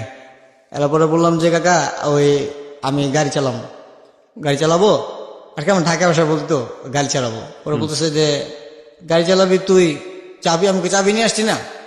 তো উনি করছে কি, অফিস থেকে বাসায় ফোন দিছে যে সামন্ত গাড়ি চাবি নিয়ে আসছে, আর ধরছে আম্মু, মানে ডেবল, মানে আম্মু ধরছে ফোন, আম্মু ফোন ধরছে যে ভাবি ওই সামন্ত গাড়ি চাবি নিয়ে আসছে, আর এখন গাড়ি তো ওই যে উপরের খুলতেছে, মানে কভার খুলতেছে। তা আম্মু বলতেছে ওর স্টপ করেন, বলেন যে ওর বাবা আসতেছে। তো এটাতে আবার একটু ভুল ছিল, উনি এসে বলে কি যে তোমার বাবা আসতেছে, বাবা এসে তোমার নদীর উপরে ঘুরে নিয়ে আসবো বলছে। তো আমি তাহলে কোনো ব্যাপার হলো না, আমি গাড়ি নিয়ে ব্রিজের উপর রাখি, আপনি একটু গেটটা খুলে দেন। তো না, আবার ফোন দিতে যাওয়ার সময় করছি, আমি এতক্ষণ তো গাড়ি ওপেন করে লক করছি, লক খোলার পরে গাড়ি গিয়ারে ছিল, আমি তোর ফলো করিনি। ড্রাইভার হয়ে গেছে একটা পজিশনে, যে পজিশনে চালায়, তো ফলো করি নাই। তো গাড়িটা যখনই আমি শুধু স্টার্ট দেখছি, এটা পাড়া দিছি, ব্যাক সাইড নাই, মানে ব্যাক ডালা, গ্লাস, বাম্পার টাম্পার কিছু না। আর আমি তো চোট পায়া, মানে কপালের ভিতরে ব্যথা পাইছি, নাকে ব্যথা পাইছি। পরে বেরোছি গাড়ি থেকে, আর ওর কাকা এসে সাথে সাথে আমার গাড়ি থেকে বের, গাড়ির চাকা ঘুরতেই আছে, মানে আমি তো আর বুঝি না অত কিছু। আচ্ছা, ঘুরতে আছে, তো ভাঙছে গেছে। আমার ছোট কাকা, আমার সেজো কাকা আসছে, আইসা উনি গাড়ি স্টপ করছে, মানে দেখা বলতেছে যে তোর বাবাই বিগড়ে গেছে, বলতোই বাসকা দাঁড়। তখন আপনি ক্লাস 9-এ? তখন আমি ক্লাস 9। তোর বাবা বিগড়াইতেছে, এই দেশে থাকলে তুই তো আরো বিগড়াইতি, তোর দেশের বাইরে রেখে আরো বিগড়াইতেছে। তোর বললাম যে ও কাকা বলছে বলুক গা। আসছি, আসার পরে বাবা আসতে করে ঢুকতেছি বাসায়। তো বাবা ঘুমের থেকে বলতেছে একটা অন্যায় করছো, সন্ধ্যাবেলা কিন্তু তুমি থাইকো। তা আমি বললাম অন্যায় করছি, গাড়ি ভাঙছি, এটাই অন্যায় হবে, তো যা কি হবে আর। তো আমি বসলাম। তো বিকাল হইলো, উনি ঘুমে থেকে উঠলো, আর ওনার ঘুমার একটা টাইম ছিল, ভাত খেয়ে একটু ঘুমাবে 1 ঘন্টা, ঘুমে থেকে উঠবে। তারপরে দুপুরে ঘুম মিস দিত না। তো উঠছে, উঠার পরে দেখলাম কি শার্ট প্যান্ট সব পরলো, চা খালো। তো আমি ড্রয়িং রুমে বসে রয়েছি। তো উনি পিছন থেকে এসে আমার ঘেটিটা ধরছে। আচ্ছা, ঘেটিটা ধরে আমি ঘেটি হিলাইতে পারতেছি, আমি এরকম, মানে আপনারা আমাকে যা দেখতেছেন কিভাবে ভাই, আমার এই হাইট ওজন ছিল 55.2 কিলো, আমি এরকম ছিলাম। তারপরে আমি ভাবলাম ঘেটিটা ধরছে, মানে আমি আমার শক্তিটা আমি করে দিতে পারছি না ঘেটি সরানোর জন্য। যেখানে খেলার ময়দানে আমাকে দেখলে দেখা গেছে 3-4 জনে অটোমেটিক সামনে আসবো না, যে নীল মাইরে বসে। তো উনি ধৈর্য নিয়ে আমাকে মাঝখানের রুমে নেয়। তখন আমি বলে কি করতেছো। তো সাথে সাথে উনি আমাকে ঘরের ভিতর পুশ করে দিয়া রুম লক করে দেয় অন্যের ভিতরে। উনি আমার কাদের পা রাখে, আমার যেভাবে রাখে, তখন বলে যে মানুষের শক্তি, যে যারা বেশি ভালোবাসে তার প্রতি অত একটি হলে কিরকম হয়। টেবিলের উপর কিভাবে হাত দুটা রাখলো আমার, এভাবে আমার এই আঙ্গুল দুটা এখনো ব্যথা করে। উনি পুতাতা ছেচ্ছে, এই গাড়ির কারণে শুধু না, তাহলে উনি পুতাতা ছেচ্ছে, মানে যেমন পাটা পুতা করি না, উনি পুতাতা ছেচ্ছে। আমি শুধু একবার চিক্ষে দিয়েছি না যে কি করতেছে উনি, যেমন ছেচতেছে। পরে আমার এক কাকা আছে, আব্বুর সাথে সবসময় থাকতো, উনি গেট একদম এমন ভাবে ধাক্কা দিয়েছে, উপরের লকটা ভেঙে গেছে, উনি ভেঙেই ঢুকছে। ঢুকি আব্বুকে জড়ায় ধরে বাইরে গেছে। পরে একটু ঠান্ডা মান্ডা করে, পরে রাতের বেলা আব্বু আসে, আসার পর অনেক দেরি করে আসে। আসার পরে মা বলতেছে এইভাবে মারে, ডাক্তার দেখায় নিয়ে আসলাম আর কি, আমার আঙ্কেলই ডাক্তার, বলতেছে দেখায় নিয়ে আসলাম। বললে জীবনে হাড্ডি সোজা তো হয়ে গেছে, মানে ব্যথাটা থাকবে, ব্যথা হবে। তখন আমি বললাম যে ঠিক আছে, মারছে কেন মারছে, কি আপনি কি বলবো। তা আম্মু রাতে জিজ্ঞেস করে তুমি ওরা কেন মারলা। দাদু আইসা করে ফাঁকে, ছোট কাকা আর কি তখন তিটালি থাকে, দাদু আইসা করে, ছোট ফুপি আসে। তা আমাকে দাদু ঘুমায় থাকে। তা আমি তো আঁকড়ায় রয়েছি আঙ্গুল দুটা, আঙ্গুল সবগুলা নিয়ে। তো আব্বুকে বলে যে তুমি কেন এরকম করলা? তো বলতেছে যে আমি যে ঘুমায় রয়েছি, তুমি এটা আমার আম্মুকে তুই করে বলে যে তুই এটা ভালো করে জানিস যে আমি ঘুমায় থাকি, কিন্তু ঘুমায় থাকলে আমার কান আর আমার চোখ কিন্তু এড়াই করে যেতে পারবো না। আমি হাজারটা শ্রমিক খাটে রাস্তার ভিতর, আমি আরেক কন্ডাক্টরই না বসাই না, আমি বড় কন্ডাক্টর হইলেও আমি নিজে দাঁড়াই করি, দেখি যাতে আমার কাজে যেমন কেউ না বলতে পারে যে এই সাউন্ড এন্টারপ্রাইজের কাজ রং হয়েছে। ওর নাম ছিল সাউন্ড এন্টারপ্রাইজ, ট্রেড লাইন্সের নাম দিয়েছিল সাউন্ড এন্টারপ্রাইজ, আপনার নামে নাম। জি। তারপর ওরা বলে যে রোড যেমন খারাপ না হয়, আমার কথা হইলে এটা যে কে যেমন আমি অল্প লাভ করব, মানে গভর্নমেন্টের কাজগুলো। গভর্নমেন্টের কাজ আমি অল্প লাভ করব, কিন্তু আমি ই করবো না, কিন্তু বাবা কোনো হারাম কামাই না, হারাম দেখি নাই। তো উনি বলে যে ও আমার এই জিনিসটা ধরছে, এটা আমি মনে বলছি না, ও আমার এই জিনিসটা ধরছে। আচ্ছা, তো বললো মা বলতেছে আপনি অনের কেন বলতে চান না? এটা তো আপনার আচ্ছা, ঠিক আছে, ইলিগাল ছিল আমার না? বাবা- ইলিগাল ছিল না লিগ্যাল ছিল? লিগেল ছিল। লিগ্যাল ছিল বললে কথা। তো আমার বাবার একটা লিগেল অস্ত্র ছিল, পিস্তল ছিল। হ্যাঁ পিস্তল ছিল, ওইটা আপনি ধরছিলেন? লিগেল আর্মস ছিল। তো আমি ধরছি কিভাবে, মানে মানি ব্যাগটা ওয়ালেটটা ভরা টাকা, পিস্তলটা এভাবে কাভার দেওয়া রাখা, আর গাড়ি চাবিটা এখানে। ও, তো আমি গাড়ি চাবিটা নিয়েছি, তখন চিন্তা করলাম কি রিভলভারটা কালো কালো ছিল, রিভলভার চিন্তা করলাম যে জাস্ট এমনি ধরছি, দেখছি, হাতেও নেইনি, এমনি দেখছি। কিন্তু যার জিনিস যে যেখানে রাখে সে কিন্তু ঘুমে থেকে যে কোনো পারবে যে জিনিসটা ধরছে কেউ।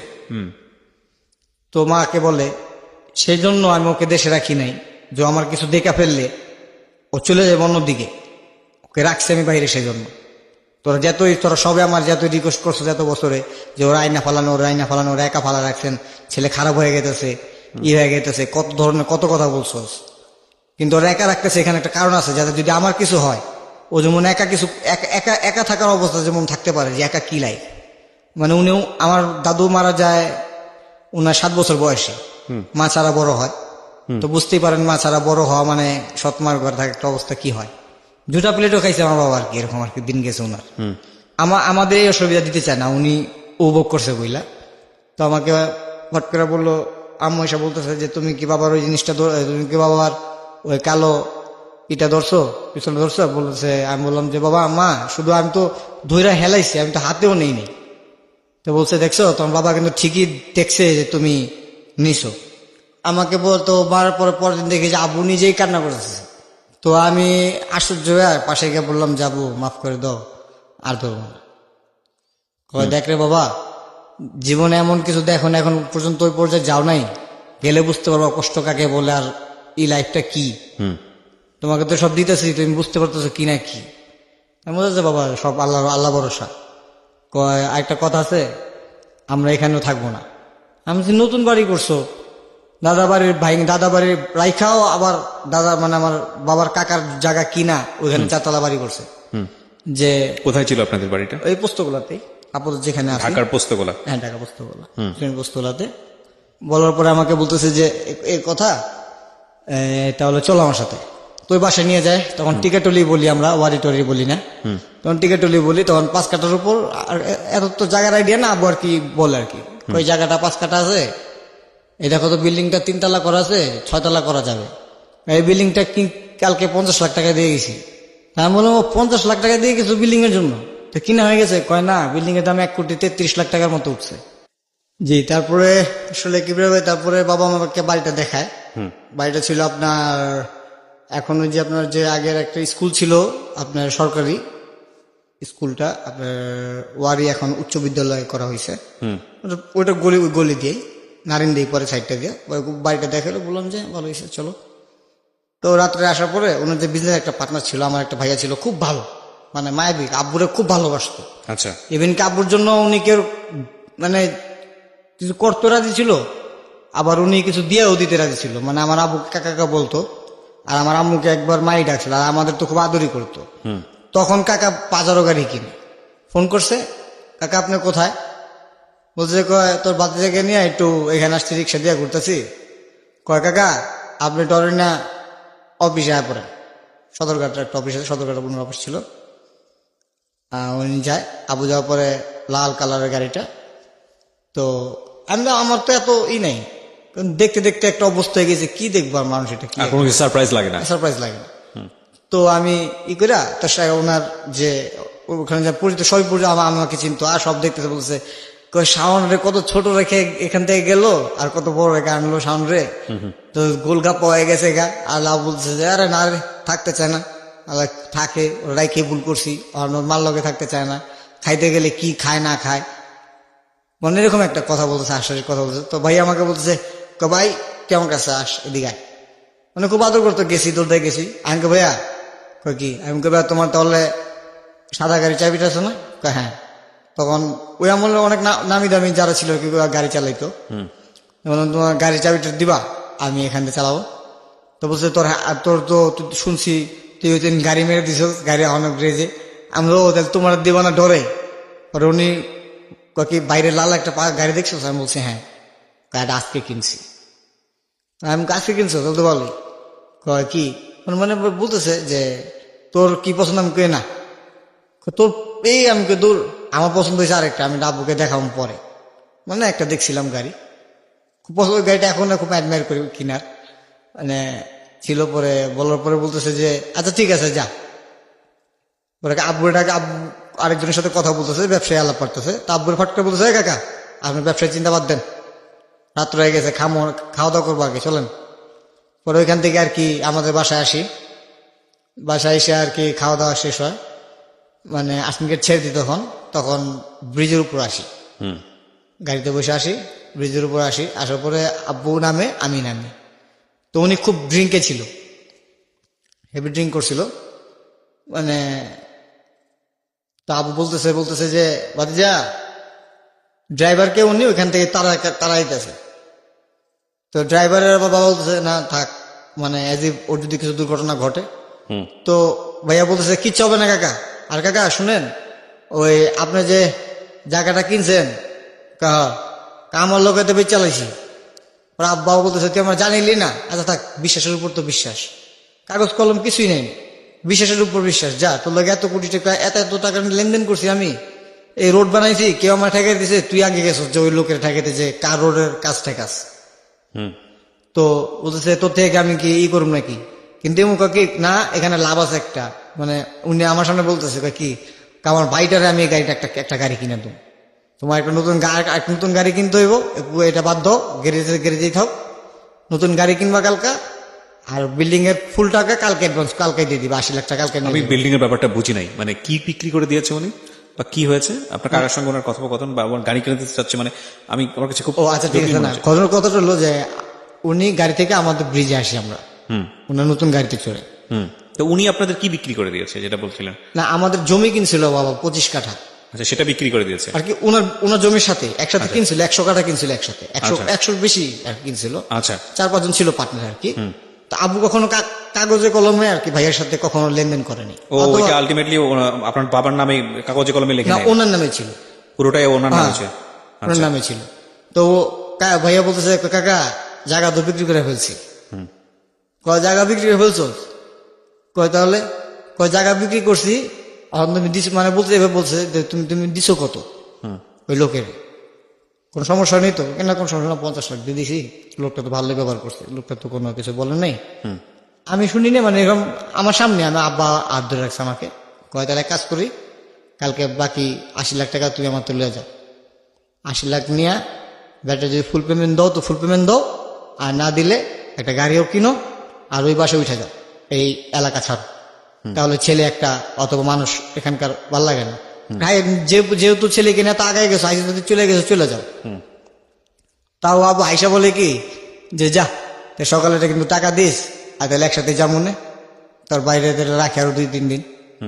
তা আমি তো আরো এক্সাইটেড হলাম যে সকালে তো আসবে ভাইয়া, আবার নতুন গাড়ি, আবার আমাদের একটা হবে, আমাদের নতুন বাড়ি হবে, আমরা এরকম একটা সোসাইটিতে চলে যাব। তো তখন ফট করে ফজর উঠতে আমাদের লাইফের টুইস্টটাই এটা, মানে ফজর উঠতে আমি মানে ম্যাট্রিক দিয়ে আসছি মাত্র, আসে সকালে ওনার সাইড গার্ড আসে, ওনার ছোট ভাই আসে। কি নাম ছিল ভদ্রলোকের? শামীম ভাইয়া। শামীম। ওকে, শামীম ভাই আপনার বাবার বিজনেস পার্টনার? না না না, তাহলে ওনার ছোট ভাই, যে লোকটা বিক্রি করে দিল জমি, ওনার বিজনেস পার্টনার তো ওনার ভাতিজা বলতে গেলে সেলিম ভাইয়া। সেলিম ভাই, ওকে। উনি বিক্রি, আমি যতটুকু বুঝতে পেরেছি যে জমিটা আসলে আপনার বাবা এবং উনি দুজনে মিলেই কিনেছিলেন, কিন্তু আপনার বাবা আপনার কাগজে কলমে করে নেয়নি। তো উনি ওই জমিটা লাভে বিক্রি করেছেন, সেটার একটা পার্সেন্টেজ আপনার বাবা পায়, যেহেতু জমিটা আপনার বাবারও ছিল, তো সেটা দিয়ে দেওয়ার কথা আলটিমেটলি সেই দিন। হ্যাঁ, তারপরে বলেন। তারপর ফজর উঠতে প্রায় আপনার তখন ফজর হয় আপনার 5টা 5:15 হবে, গরমের দিন। তো ফজরে মানে গেট নক করে গেছে। আর আমাদের ফ্ল্যাটটা এভাবে করছে, 4টা রুম করছে, 4 রুমে মাত্র আমরা 4 জন, আর একটা টেরিস গার্ডেন আছে। মানে চিন্তা করছে এটা উনি ওনাদের ভাইদের দিয়ে দিবে, আর উনি আমাদের নিয়ে ওয়ারের বাড়িতে থাকবে আর কি। যেহেতু ঢাকা মানুষগুলা কথা মানে এক কথার দাম একটা কথাই।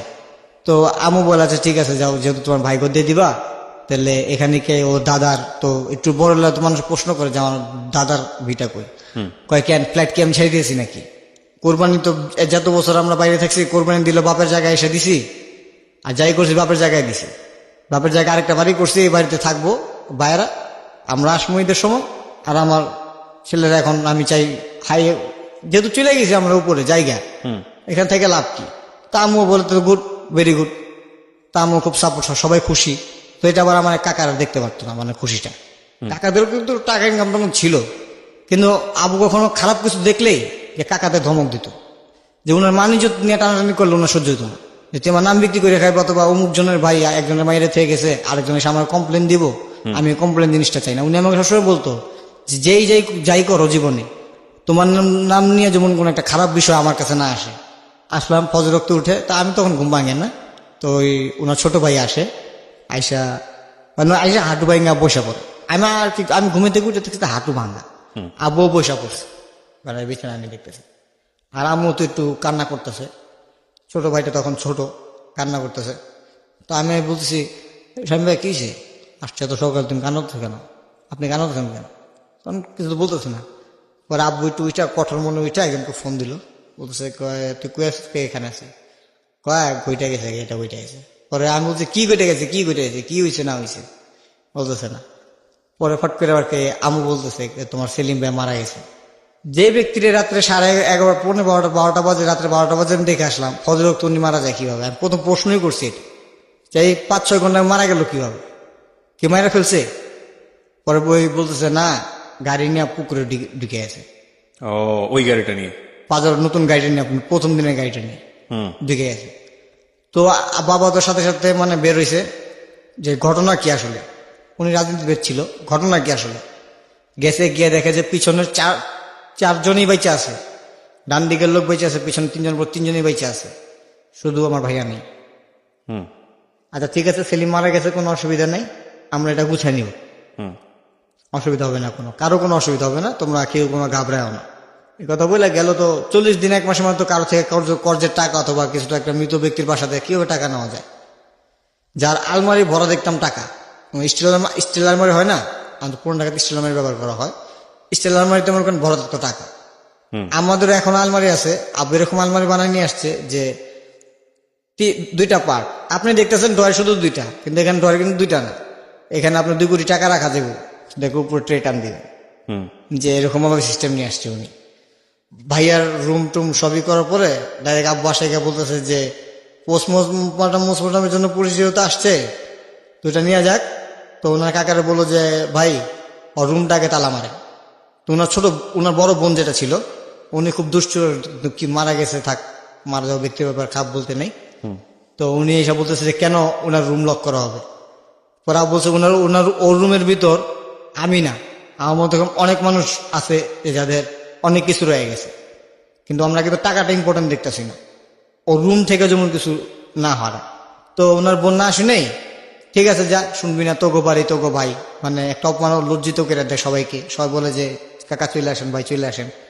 তারপর ডিপ্রেস হয়ে আইসা বলে দেখেন একটা লোক রাত্রে 1 কোটি টাকার মতো লস খেয়ে গেছে, কিন্তু কোনো চিন্তা নাই, আসতে বাসায় এসে আমার বলতেছে কবর টবর হইলো, সাহায্য হইলো, ওর জন্য খারাপ লাগতেছে, বাসা আসলে খালি ভর্তাদা ভাত খেয়ে মাংস খাইবো না, তাহলে যা দেখি কি হয়। তো এই করতে করতে টুকটাক কিছু করলো আব্বু। তো ফট করে 1.5 মাস 2 মাস পরে সবাই মিলে আব্বুকে, যারা ওই জমির পার্টনারে ছিল, সবাই বলছে ভাই আমি দিছি এত, ভাই আমি দিছি 35 লাখ, ভাই আমি দিছি এত লাখ, ভাই আমি দিছি এতটুই, ভাই আমি কাগজের কাজ করে দিছি, আপনি চলেন আমগোর সাথে, আপনার তো একটু বেশি মোটিভ। তো বলছে আচ্ছা ঠিক আছে চল। তো সবাই মিলে যখন যায়, তখন ওনার বোন ডাইরেক্ট বলে দেয় যে সেলিম মানে ও মারা গেছে, ওর সাথে ওর সব বিজনেস পার্টনার, ওর সব টাকা, ওর সবকিছু মারা গেছে, ডাইরেক্ট বইলা ফেলা। ওকে। 10-12 জন একটা মানুষের সামনে উনি ডাইরেক্ট বইলা ফেলা। তা আব্বু তখন বল ঠিক আছে ফাইন, আমারটা লাগবে না, এখন তোরা যদি কিছু বলতে সবাই বলে থাক, লাগবে না কারোর কিছু। তখন আসার পরে বাবা এখন ওই লোকটা তো আমাদের বাড়িটা তো আব্বু একটা জবানের কথা দিয়ে বলে আসছে। তো বাবা বলে যে আবার আরেকটা কন্ট্রাক্ট সামনে এসে পড়ছে, যে 2টা কাগজ, তো এক কাগজের কাজ তো উঠছেই, ওই টাকা তো বাড়ি কমপ্লিট করলোই। এখন কি করবে, এখন এই কাজের জন্য তো টাকা লাগবে। তো লোকের এগিয়ে রিকোয়েস্ট করার পরেও লোকটা খুব ভদ্র ছিল, তো লোকটা পুরো টাকাটাই ফেরত দেয়। এরকম বলে না যে আপনি এক জবান দিয়ে আপনার থেকে আমি 2 লাখ রাখবো 3 লাখ রাখবো, মানে ওই রকমও না। অথবা ক্ষমতাসীন যে ছিল আমার বাবা, তাও দেখা লোকটা বলে না, বলে যে আপনি নিয়ে যান বাবা, অসুবিধা নাই, আপনি নিয়ে যান। ওই টাকা দিয়ে আরেকটা কাজ নেই। তাই আমি বললাম যে বাবা আমি চলে যাই, তাহলে যাও। এই আমার টার্নিং পয়েন্ট। আমি যাওয়ার প্রায় 2 মাস হবে, বাসা থেকে ফোন যায়। আপনি তখন ইন্ডিয়াতে? আমি নিয়েতে। হ্যাঁ। তাই আমি বললাম বাবা আমি কিন্তু যখন এখানে ইন্টার ফার্স্ট ইয়ার বলে আমরা ওখানে ক্লাস 11 বলতাম। বাবা ক্লাস 11-এ রেজাল্ট তো ভালো হয় নাই, আর তুমি বলছিলা বাইরে পাঠানোর জন্য। বাবা কিছু বলেন, তো যে বাবার বলতে আর ওই বাবা উত্তর দিতে দেরি করে না, সে বাবা কথা বলতেছে না কেন আমার সাথে। বললাম যে বাবা কি? তো বাবা বলছে যে আমি আগামী তোমার ছুটি কবে? আমি বলছি বাবা এই মে মাসের এত তারিখে। চাচা ঠিক আছে আমি আসতেছি। শেষ আসলো, আইসা বছর সবকিছু টাকা পেমেন্ট করলো, পেমেন্ট করে বললো যে এই বছর পরে তুমি দেশে চলে যাবা। তখন মনে হচ্ছে না দেশে যাওয়ার পর মনে বাইরে পাঠাই দিবে। তো দেশে আসার পরের দিকে আমরা এই বাড়িতে, দাদা বাড়িতে, আর চেঁচামেচি আমার তো ভালো লাগে না, পেরেশান, আমি সারাদিনই বিরক্ত হই। তখন চিকেন পক্স হইলো, জন্ডিস হইলো। তখন আমার দাদুর একটু, আমার আর কি ছোট দাদু আর যে ছোট কাকা আমাকে প্রথম নিতে চায়নি, উনি বেশ ইনকাম করে। তো এক রাতে বাবা 34 লাখ টাকা নেয়, রোড করছে ডিস্ট্রয়।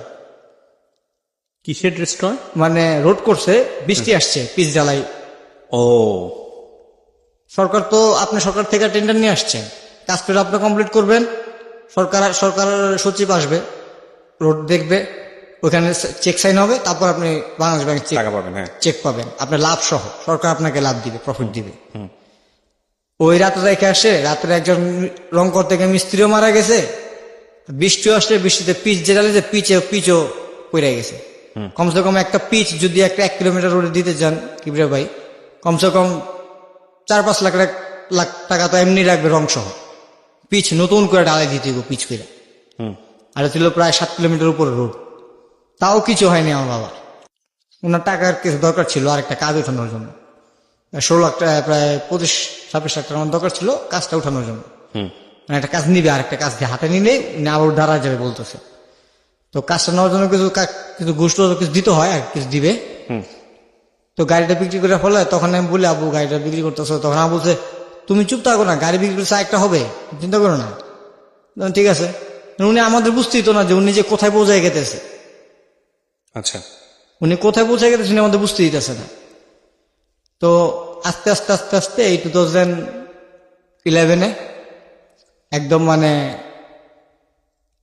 ঘরে একদিন দেখি যে হামতাম আব্বুর সাথে আম্মুর সাথে চিলেছিল। তা আমি কিন্তু মাথা না ঘামা কম্পিউটার নিয়ে বসা লাউডলি স্পিকার দিয়ে গেম খেলতেছি। তো মা আইসা বলতেছে তুই কি খাবি না? আমিও খাবো না, আব্বু খাক। আব্বু খাইছে, পরে বলতেছে যে তো আব্বু খাইবো না, আব্বু অনেক টেনশনে আছে। কি হয়েছে আম্মু? তোমার তো আর ইন্ডিয়া যাওয়া হবে না, আর তোমার পড়ালেখা মনে এখন দেশেই করতে হবে। আমি মিলবই তো না, জুলিয়াস সিজার পড়ছি ক্লাস 7-এ, আর এখানে এসে দেখবো যে অক্সফোর্ডে মাত্র ক্লাস 9-এর প্লাবন পড়ছে জুলিয়াস সিজার। মা আমার দ্বারা হবে না। তো বলতেছে এখন কি হবে না আমি কিছুই বুঝি না, অনেক লস করছো, অনেক কিছু করছো, এখন তোমার আমি আর কিছু তোমার বাবা এফোর্ট করতে পারবো না। এই কথা শুনে তো বাবা আরো ফ্রাস্ট্রেটেড হয়ে যায়, মানে মার উপর খুব ক্ষিপ্ত। তো ক্ষিপ্ত পরে মানে আমি আব্বুরে বুঝাবো কি হয়েছে তুমি আমাকে বলো। বলতে তো পারো তুমি আমার, কিছু হয়নি। পরে দেখতাম কি যে বাবা আগের মতো নাই, চেঞ্জ হয়ে যাচ্ছে, অ্যাটিটিউড চেঞ্জ হয়ে যাচ্ছে। অ্যাটিটিউড চেঞ্জ হয়ে গেছে, আগের মতো নাই। যে ব্যক্তি আগে সকালে ঘুমে দিয়ে করতো, নাস্তা খেতো, বেরোতো, দুপুরে বাসা আসতো, একটু রেস্ট, আবার সন্ধ্যাবেলা যেত, রাত্রে বাসায় ফিরে যেত। অনেক সময় রাতে যদি বাসা না ফিরে ফোন দিত যে আমি ফিরবো না আজকে। ও তখনই দেখা গেছে বাবা মোবাইল নিছে 96 95 মোবাইল নিছে। ওনার ফ্রেন্ড ওনাকে জাপান থেকে প্যানাসোনিক একটা মোবাইল গিফট করছে। তখন 60 টাকা মিটার লাইন ছিল। ফট করে আমি একদিন দেখি আমাদের এখানে ফলপট্টি আছে, ফলের বাজার আছে, তো দেখি উনি বসে গেছে। তা আমি কে বলতেছি যে বাবা কিছু টাকা হবে? তো বলছে কি যে কত টাকা? তুমি ঘর বলতে পারলাম না, এখানে আসছো। আমি কই এখনই লাগবো, একটু বাইরে যাবো। কয় কত টাকা? আমি বললাম যে হবে 3-4 হাজার টাকা হইলে হবে। যে আগের হ্যাবিটটা রয়ে গেছে, আমার একটা হ্যাবিট রয়ে গেছে আগের, যে তা না বলতেছে 3-4 হাজার টাকা। তখন উনি পকেট থেকে তখন 1,000 টাকার নোট না 2টা 500 টাকা বের করে বলছে আপাতত এটা নিয়ে যাও। আমি বলছি আপাতত নিয়ে যাবো। তাও উনি আমাকে মনে কষ্ট না দিয়া, মানে পাশে ফলের দোকান থেকে, ফলের দোকানদার থেকে কার থেকে, মানে উনি ঠিক আরো 2,000 টাকা নিল, নিয়ে এসে আমাকে দিল। নে পরে আমি নিয়ে আসলাম বসুন্ধরা সিটি আসলাম। একটা ফ্রেন্ড হইলো আর্সেন গেট থেকে, মানে আমাদের এলাকার পাশের থেকে একটা মেয়ে বন্ধু হলো। তো ও আস্তে আস্তে আমার সাথে একটু জড়াইলো, আমার একটা ব্যবহার দেখা, একটা দেখা। না, কিন্তু তখন কি আপনার বাবা কি বললো যে কি কি ঘটনা ঘটেছে? বাবা কেন কিছুই বলতেছে না, উনি বলেন? কিছুই বলতেছে না। তো আমি আমার ওই ফ্রেন্ডকে নিয়ে একটু ঘুরি ফিরি, ওইদিকে যাই, বসুন্ধরা সিটিতে আসি, ছবি দেখি, ওকে নিয়ে একটু সারাদিন সময় দিই। এই ফাঁকে আমার ফ্রেন্ড যেগুলো ছিল ওগুলো সবাই বাইরে চলে গেছে। তা আমি যেতে পারতেছি না, আমার একটা মনটা খারাপ যে আমার বাইরে, আমি আমার বাইরে চলে যাই। তখন আইসা রাত্রে বলতেছি বাবা সবাই তো একজন লন্ডন চলে গেতেছে, কে অস্ট্রেলিয়া চলে গেতেছে, এখন আমার কি করতেছো? তখন বাবার কি কিছু না বললা ভাটাত খায়া ঘুমাইতে চলে যায়। তখন আম্মু আমাকে সব ভাইঙা বলে যে আমার বাবা 1 মাসের ভিতর কমসে কম 5 থেকে 6 কোটি টাকা ক্যাশ নাই, ক্যাশ 5 থেকে 6 কোটি টাকা, এত টাকা নষ্ট হলো কিভাবে? ওই যে আপনার প্রথমে খেলো, দেখা গেছে যে ওনার একটা হ্যাবিট ছিল কি, মানে উনি তো কাঠ খেলতো, মানে জুয়া? হ্যাঁ জুয়া খেলতো, কাঠ খেলতো, মানে অফিসিয়ালি ভাবে যে লোকাল না তো বা হাইফাই না, মানে লোকাল না অথবা কিছু না, মানে এক বোর্ডে এরকম দেখছি যে আমি এরকম, মানে এখন লোক বলে আর কি, 3 কার্ড না কি কার্ড এখন যে গেমসে খেলা হয়, জুয়ার অভ্যাস ছিল, ঠিক আছে, হ্যাঁ এই অভ্যাসটা ছিল আমার বাবা। তো উনি ওইখানে প্রায় এক বসায় 16 লাখ, এক বসায় এরকম 30 লাখ, এক বসায় 28 লাখ, এরকম ওনার ক্যাশ সব টাকা উনি আগে থেকে নষ্ট করছে আর কি, এটা কেউ জানতো না। সেজন্য আর কি মা ক্ষিপ্ত যে তুমি আগে টাকাগুলো এরকম নষ্ট করছো, আমাদের ইন্ডিয়া ঘুরতে নিয়ে গেছো, যখনই গেছো 3-4 লাখ টাকা নিয়ে গেছো, তোমার কি মানা করতো না? ছেলে যাতেছে তাই কিনে দিতেছো, না করতেছো না। আরেকটা ছেলে হয়েছে, আরেকটা ছেলের জন্য তুমি তাও এই ছেলেরও তুমি বলছো এই ছেলেরও তুমি এভাবে পালবা, তুমি পারবা, কিন্তু এই টাকাগুলো এভাবে নষ্ট করো না। আর বাবা একটু গরমে ছিল যে হ্যাঁ টাকা গেতেছে, টাকা তো আসবেই নি, আবার কামাইতেছি না, আসবেন নি, কিন্তু সময় তো আসলে এক থাকে না, এটা বাবা বুঝতে পারে নাই। তো লাস্টের মুহূর্তে আমি বুঝতে পেরে আমি একদম টোটালি ঘরে থেকে 2012-এ টোটালি 2011-এর শেষ দেখতেই টোটালি সবকিছু নেওয়া বন্ধ করে দিল। তখন আপনি কি ইন্ডিয়াতে? না, আমি দেশে, আমি আর যেতে পারলাম না, ওই যে মা বলে দিল। পরে ওখান থেকে স্কুল থেকে ফোন দিল, তো বাবা কথা বলার আগে আমি স্যারকে বললাম যে স্যার আমার অনেক অসুবিধা বাংলাদেশে, আমি আসতে পারবো না, মানে আজীব একটা দিয়া বললাম আমার অনেক অসুবিধা, আমি আসতে পারবো না। তখন বললাম যে আচ্ছা ঠিক আছে। তো বাবা খুব মাইন্ড আপসেট ছিল, এত শখকে পড়াইলাম, কিছু তো একটা করতে হবে ওর জন্য। তো একদিন উনি কার ধারা, কারণ একটা মানুষ যেহেতু এরকম ভাবে করে আসছে, একজনের সাথে একজন পরিচয় হয়, কিভাবে আজকে আপনার সাথে আমার সাথে পরিচয় হয়েছে, কালকে আমার দ্বারা একজনের সাথে পরিচিত হবে। তো এরকম উনি বললো যে বাংলাদেশের কোম্পানি আসছে, এই অপারেটর হিসাবে লোক নিতেছে, তুই কি ইংলিশে কথা বলতে পারছ? ইংলিশ তো মুখের বাঁচবই না, তুমি কি বলো, চাই তো একটা ইন্টারভিউ দিব। তো আমি যাই, গিয়ে ইন্টারভিউ দিই। ইন্টারভিউতে খুব ভালো রেজাল্ট আসে, মানে মাউতারে খুব ভালো রেজাল্ট আসে, কিন্তু এখানে একটু ডোনেশন চাই। তো ডোনেশনে উনি ক্ষিপ্ত হয় যে আমি এত কিছু করে, এত কষ্ট করে, এত খাটনি করে ছেলেকে পড়াইলাম। ওই ডিরেক্টরের সামনে বলছে অনেক কষ্ট করে ছেলেকে পড়াইছি, কিন্তু এই ছেলেরা আমি ঘুষ দিয়ে আমি কাজ করাবো না, ওই না আমি ওকে আর কি করাবো না। তো বললো যে আচ্ছা ঠিক আছে ফাইন, তাই সব বললো। তো আমি এসে করলাম কি বাসায়, মানে আমার খালু আছে, ছোট খালু আছে। তো উনি তখন আর স্টেডিয়ামে, টিটি কমলাপুর স্টেডিয়ামে এই চাইনিজে যে ব্যাটারি রিক্সা বাইকগুলো আছে না, গ্রাম অঞ্চলে চলে, তো বিক্রমপুর সাইডগুলোতে খুব চলে। তো আমাদের এলাকার এক ভাই, উনিও দোকান দিছে, আর আমার খালু এক দোকান চাকরি করে। তো খালু চাকরি করতে করতে খালু এক্সপিরিয়েন্সে একটা দোকান দিয়ে বসছে। তো খালু বলতেছে আমারে, শাওন তুমি আমার দোকানে এসে বসো, তাহলে কাজও শিখতে পারবা, একটা এক্সপিরিয়েন্সও হবে, তোমার তো একটা ভবিষ্যৎ আছে। আমি বললাম ঠিক আছে, কবে আসতে হবে? কয়, তোমার যখন মন চায়, আমি কালকে চলে গেছি। তো মারা বললাম, মা আমি যাই। তো মা বলতেছে খাবি কি? আমি অসুবিধা দেবো না, খালু তো আছে। মানে কি আপনি লেখাপড়া ছেড়ে দিলেন তখন? হ্যাঁ, ছেড়ে দিলাম। এই মানে এটা কতটা বিশ্বাসযোগ্য যে যেখানে আপনাকে দার্জিলিং এ পড়াচ্ছে সেখানে রাতারাতি আপনাদের অবস্থা এতটা খারাপ হয়ে গেল যে আপনাদের দেশে পড়ার মতো অবস্থা ছিল না, নাকি দেশে- আপনি পড়াশোনাই করলেন না? কোনটা আসলে? আসলে আমি পড়াশোনা করলাম না। এটা আপনার বাবা মেনে নিবে? আমি বাবা আমাকে বলছে যে তুমি এখানে পড়তে পারো। আমি বলছি যে না, আমি আর পড়বো না এখানে, আচ্ছা, আমি দেশে পড়বো না। ওখানে ছিল ইন্টারমিডিয়েট পরীক্ষা দিয়েছিলেন ওখানে? ওখানে না, ইন্টারমিডিয়েট দিতে পারিনি, এখানে এনে ভর্তি করে মানে পড়াতে চাচ্ছিল কিন্তু আপনি পড়েন না? আমি পড়িনি। আচ্ছা ঠিক আছে, ওকে। কত সালের ঘটনা এটা? এটা তো 2011-এ। 2011। ঠিক আছে, তারপর? তো তারপরে আমি বললাম যে ঠিক আছে। আমি গেলাম সকাল 9টা 9:30 বাজে উঠা, বাসে উঠে গেলাম। প্রথম লাইফে ফার্স্ট বাসে উঠি। Public bus? হ্যাঁ। তো হেল্পার বললো কোথায় নাম? বললাম ওই যে কমলাপুর স্টেশনের সামনে। বললো আচ্ছা ঠিক আছে। তো নামলাম এখানে। আমার খালুকে ফোন দিলাম। ফোন দিয়ে বললাম যে খালু আমি আসছি, আপনি কই? আমি এখানে, তুমি ভিতরে সোজা আসতে থাকো। আমি দাঁড়াইছি, সোজা গিয়ে দেখলাম যে খালু আছে। খালু আমাকে আরেকটা দোকানে জয়েন করে দিল, তুমি এখানে শিখো, দেখো। তো এখানে আমার স্যালারি ধরা হলো ফার্স্ট সেন্সে 4,500 টাকা। আচ্ছা। তো আমি কাজ করতেছি, ফট করে 1-1:30 হবে, ফোন আসছে। আমি আর কি ঘরের আমার বলতেছে, লোকটা বলতেছে যে এই কার্টুনগুলো এভাবে গুছাইবা, অথবা এই ব্যাটারিগুলো এভাবে গুছাইতে হবে। একটা ব্যাটারি 35 কেজির এভাবে উঠাইতে গেলে উঠাইতাম, মাইনে নিছি তখন আর কি। করলাম, সবকিছু করতেছি।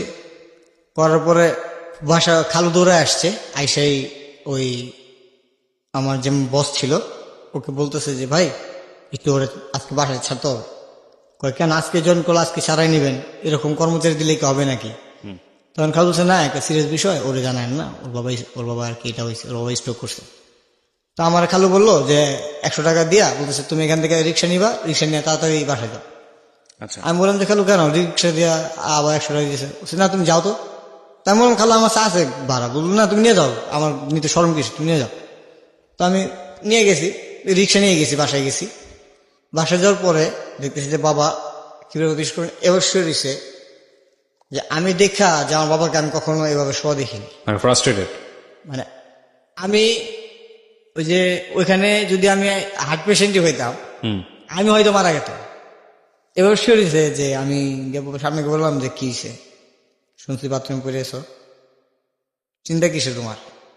পরে উনি এক হাত দিয়ে আমার কান্নাটা বুঝে দিতে পারতেছে না। পরে নাক নিঃশ্বাস নিল। পরে আমি বললাম যে আমার কিছু কিসে? পরে আমি বললো যে তোর জাঙ্গিটা আসতেছে, দেখি কি হয়, মানে ব্রেনে স্ট্রোক করছে। বাস আমার তো মাথা তখনই ঘিরে গেছে। যখন আমার বসে জোর করে বললাম যে আরেকদিন দেখ মোটিভেশন করতে, তাহলে ভালো হবে না। আর যে জায়গায় গেছি ওখানে দেখছি আবু ফরেনাররাও আসে, চাইনিজরাও আসে, আমি দেখি যদি ভাল লাগে তাই কিছু করব। তো বলতে আবু মানে কিছুই বলে না। তখন আমুরে আর কি দুপুরবেলা নাকি খাইতে বলল, এই পরের দিন বলছে আর কি আমুরে যে ছেলেকে না কত স্বপ্ন দেখছি, ছেলে নিজে গাড়ি চালায়, কতজনের গাড়ি ভেঙে দিচ্ছে, রিক্সা ভাঙছে, আমি নিজে জরিমানা দিয়ে আসছি, মা পচাইছি ওর লেগে মাসের কাছে, আর এই ছেলে আজকে কাজ করব। পরে মা বলতেছে যে তুমি পাচ্ছ, এখন ওরও তো শিখা দরকার, শিখুক। তখন কি খুব কাজ করি, শিখি। তো আমি যখন ইনকাম করা শুরু করি 6 মাস পরে পাশের লোক আমার একটা দেখা, মানে মার্কেটিং এর একটা ভ্যালু দেখা আর স্পোকিং দেখা, মানে দেখতেছে কি একটা চাইনিজ আসছে, একটা ডিক্টেটর নিয়ে আসছে, ওকে 3,000 টাকা দিতে হবে সারাদিনে। এখন বসের সামনে বসে রয়েছে, এখন এই ব্যাটারিটাই চলবে না। ও একটা কথা বলছে এরকম যে মানে ও চাইনিজটা বুঝতে পারে না, কিন্তু ও যে ইংলিশ আমার বসকে বলতেছে যে ব্যাটারিটার প্রাইস এত, ওইখান থেকেও কমিশন খাইতেছে, আবার আমার বসের থেকেও কমিশন খাইতেছে। আচ্ছা। তা আমি ফট করে বললাম যে না ভাই, আমাদের ব্যাটারিটা চলবে না, আমরা ব্যাটারিটা নিব না। তো ডিক্টেটর বলতেছে আপনি কি? তো আমার বস বলতেছে ও আমার কর্মচারী, আমার দোকানে থাকে। মানে পরে আমি বললাম যে ভাই ইংলিশটা শুধু আপনি না, ইংলিশটা অনেকজনই জানে। এখন ভ্যান গ্যারেলার ABCD পারে, 1 2 3 পারে মোবাইল টিপতে টিপতে। পরে বলছে আপনি ইংলিশে কথা বলতে পারেন? হ্যাঁ বুঝতে পারি, কথা বলতে পারি, কোনো ফ্যাক্টই না। পরে বলতেছে আচ্ছা ঠিক আছে, আমাকে সে এরকম করেন না। পরে পাশের এক ইম্পোর্টার আমাকে বলতেছে পরের দিন, উনি আমাদের এলাকায় পাশেই থাকে, আমি আগে জানতাম না। তো কবির ভাই বলে রাখা ভালো, খুব খুব একটা অমায়িক মানুষ। উনি রানিং আমাকে বলতেছে শাওন তুই আমার দোকানে চাকরি করবি? আমি বললাম ভাই আপনার দোকানে চাকরি করবো, আর দোকানে চাকরি ছেড়ে দিয়া বেতন দেয় কত? আমি 4,500 ভাই। কাউর খরচ, গাড়ির ঘরের খরচ কিছুই না ভাই। কিছুই দেন? আমি কই না। তো আমার দোকানে সব 5,000 টাকা চাকরি বেতন দিব, আর একটা গাড়ি বিক্রি হইলে 100 টাকা কমিশন তোর, আর পার্টি যদি তোর কিছু দেয় এটা পার্টি দিলে দিল, না দিলে না দিল। আমি ঠিক আছে ভাই, আর যাতা দিল তোর সাথে আমার সাথে একসাথে, তো গাড়ি ভাড়া লাগবো না। আমি থাকি জুরেন, তুই থাকবি পোস্তগোলা, পাশাপাশি জুরেন থেকে হাইটা বাসায় চলে যাবি। তো এরকম করতে কি প্রায় 2013 আসলো। আমার কাকারা আমার বাবার সাথে খুব মিসবিহেভ করে, খুব মিসবিহেভ করতে থাকে। তো এক পর্যায়ে এরকম চলে যায় কি ভাই, আসলে আব্বু একটু দুপুরে ঘুমাইতে যেত। একটা মানুষ একটা পর্যায়ে থেকে এভাবে কেন করে আপনার বাবার সঙ্গে? মানে ওই যে বাবা বলছিল যে বাড়িটা তো আর কি করছি, যেহেতু বাইরা তোরা থাকবি না, তোরা 3 জন আছো, আমরা 4 ভাই, যেহেতু 4 তলা বাড়ি করছি, তোরা 3 ভাই থাকিস না, আমি তো দিনে চলে যাবো, একটা কথা বলা হয়েছিল আর কি। কিন্তু যেতে পারে না বলে মিসবিহেভ শুরু হয়। তো আমি মিসবিহেভটা শুরু, আর আমাদের ফ্ল্যাটটা তো করছে আব্বা একদম আর কি 4 রুমের একটা ফ্ল্যাট, আবার অ্যাটাচ বাথরুম, সাথে একটা অ্যাটাচ টেরিস গার্ডেন। মানে দাদার বিল্ডিং ভাঙা হয়নি, দাদার বিল্ডিং এর সামনে বাবা দোতলার উপর একটা গার্ডেনের মতো করছে আর কি।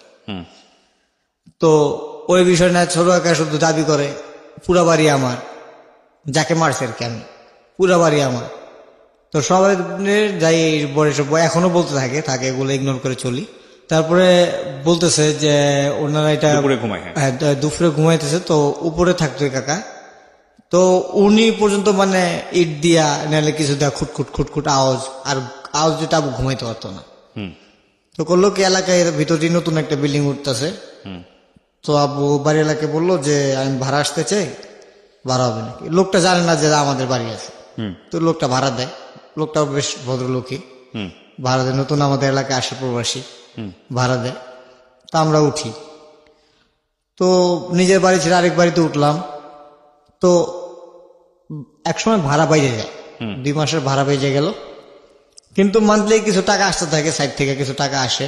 আবুর শুভাকাঙ্ক্ষী আছে কয়েকজন, সাইড থেকে টাকা দেয়। তো লাইসেন্সটা ছিল তখন আর কি। তো লাইসেন্সের উপরে আমার আব্বুর এক বন্ধুর ছোট ভাই মানে কাজ নেয়।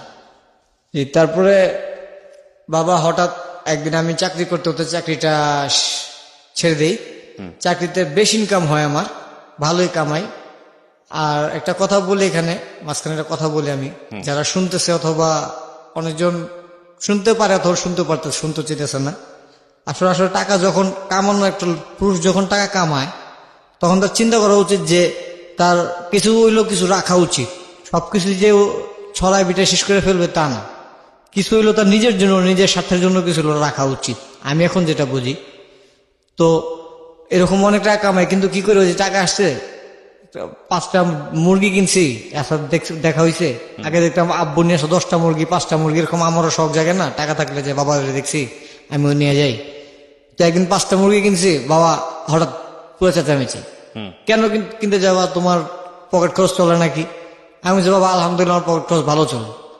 মিথ্যা কথা বলবো না, আমার মনে হয় পার মান্থ যদি 5,000 টাকা বেতন হইতো, আমি পার মান্থ 25 থেকে 35,000 টাকা মনে আমি এমনি ইনকাম করতাম। কাকাদের সাথে মিল হলো না, বাবা বাড়ি ছেড়ে দিল, শান্তিতে ঘুমাইতে পারে না। তো বাড়ি ভাড়া আটকেল 2 মাস। তো এলাকায় কিছু কুনিটিক থাকে না, তো আমার কাকা তো খারাপই আর কি 2টা। তো ওনাদের বাড়ি লারে পড়েলো যে ওনার সাথে আর অনেক খারাপ অথবা ভালো মন্দ রাজনীতিবিদদের মানুষের সাথে মিলা দিলা, দেখবেন একদিন আপনাকে বাড়িতে আসবই।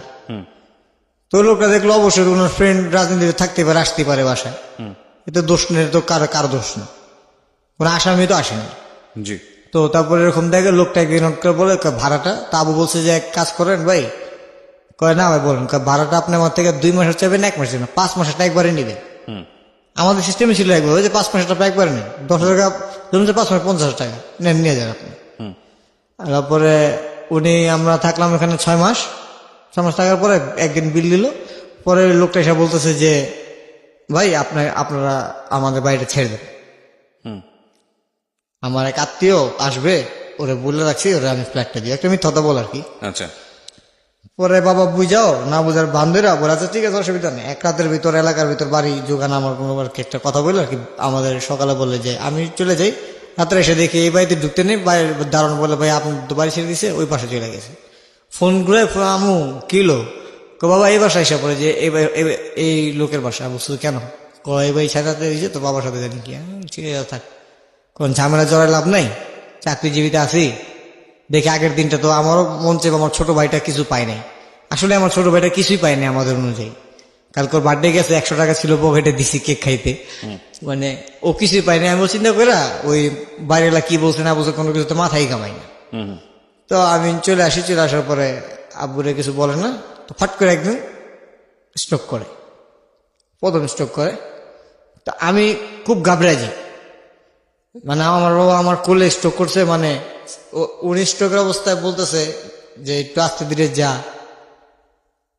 আমরা গাড়িটা চলতাম তখন আমার বাবার আমি সিএনজিতে নিয়ে যাই, জি, যেখানে আমার একটু জ্বর আসলে ছোটবেলা আমি শুনছি আমার মা বলতো যখন বাবা মারা গেছে কান্না করে বলছে তোর একটু হাত জ্বর আসলে তোর বাপে দৌড়া নিয়ে এমর খান স্যারের কাছে গেত ধানমন্ডিতে তোরে, যে স্যার আমার ছেলের ঠান্ডা লাগছে না জ্বর লাগছে।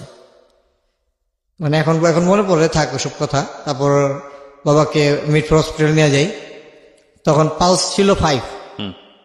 আমার তো একটা পালস কম, মানে প্রচুর কম পালস। 5, অনলি 5। মানে আমি ভাবছি যে এটা মানে হারা ফেলো, মানে এরকম। আর আল্লাহর কাছে আমি আল্লাহর কাছে কি চাবো আর আমি কাছে কি চাবো, মানে আমার তো হাত পা সবই কাঁপতেছে যে আমার এটাই সব সম্পদ, এই চলে গেলে তো আমার জীবনে আমার এখন করুমটা কি আর কি। পরে ফট করে দেখি যে না বাবা সুস্থর দিকে দেখলাম, রাত্রে ডাক্তার এসে সুস্থ দেখলো, তো বললো না ঠিক আছে অসুবিধা নেই, কিন্তু 1 সপ্তাহ রাখবো আমরা ট্রিটমেন্টে। তো 1 সপ্তাহ থাকলো, এর 1 মাস না যেতেই আবার সেকেন্ড স্ট্রোক করলো।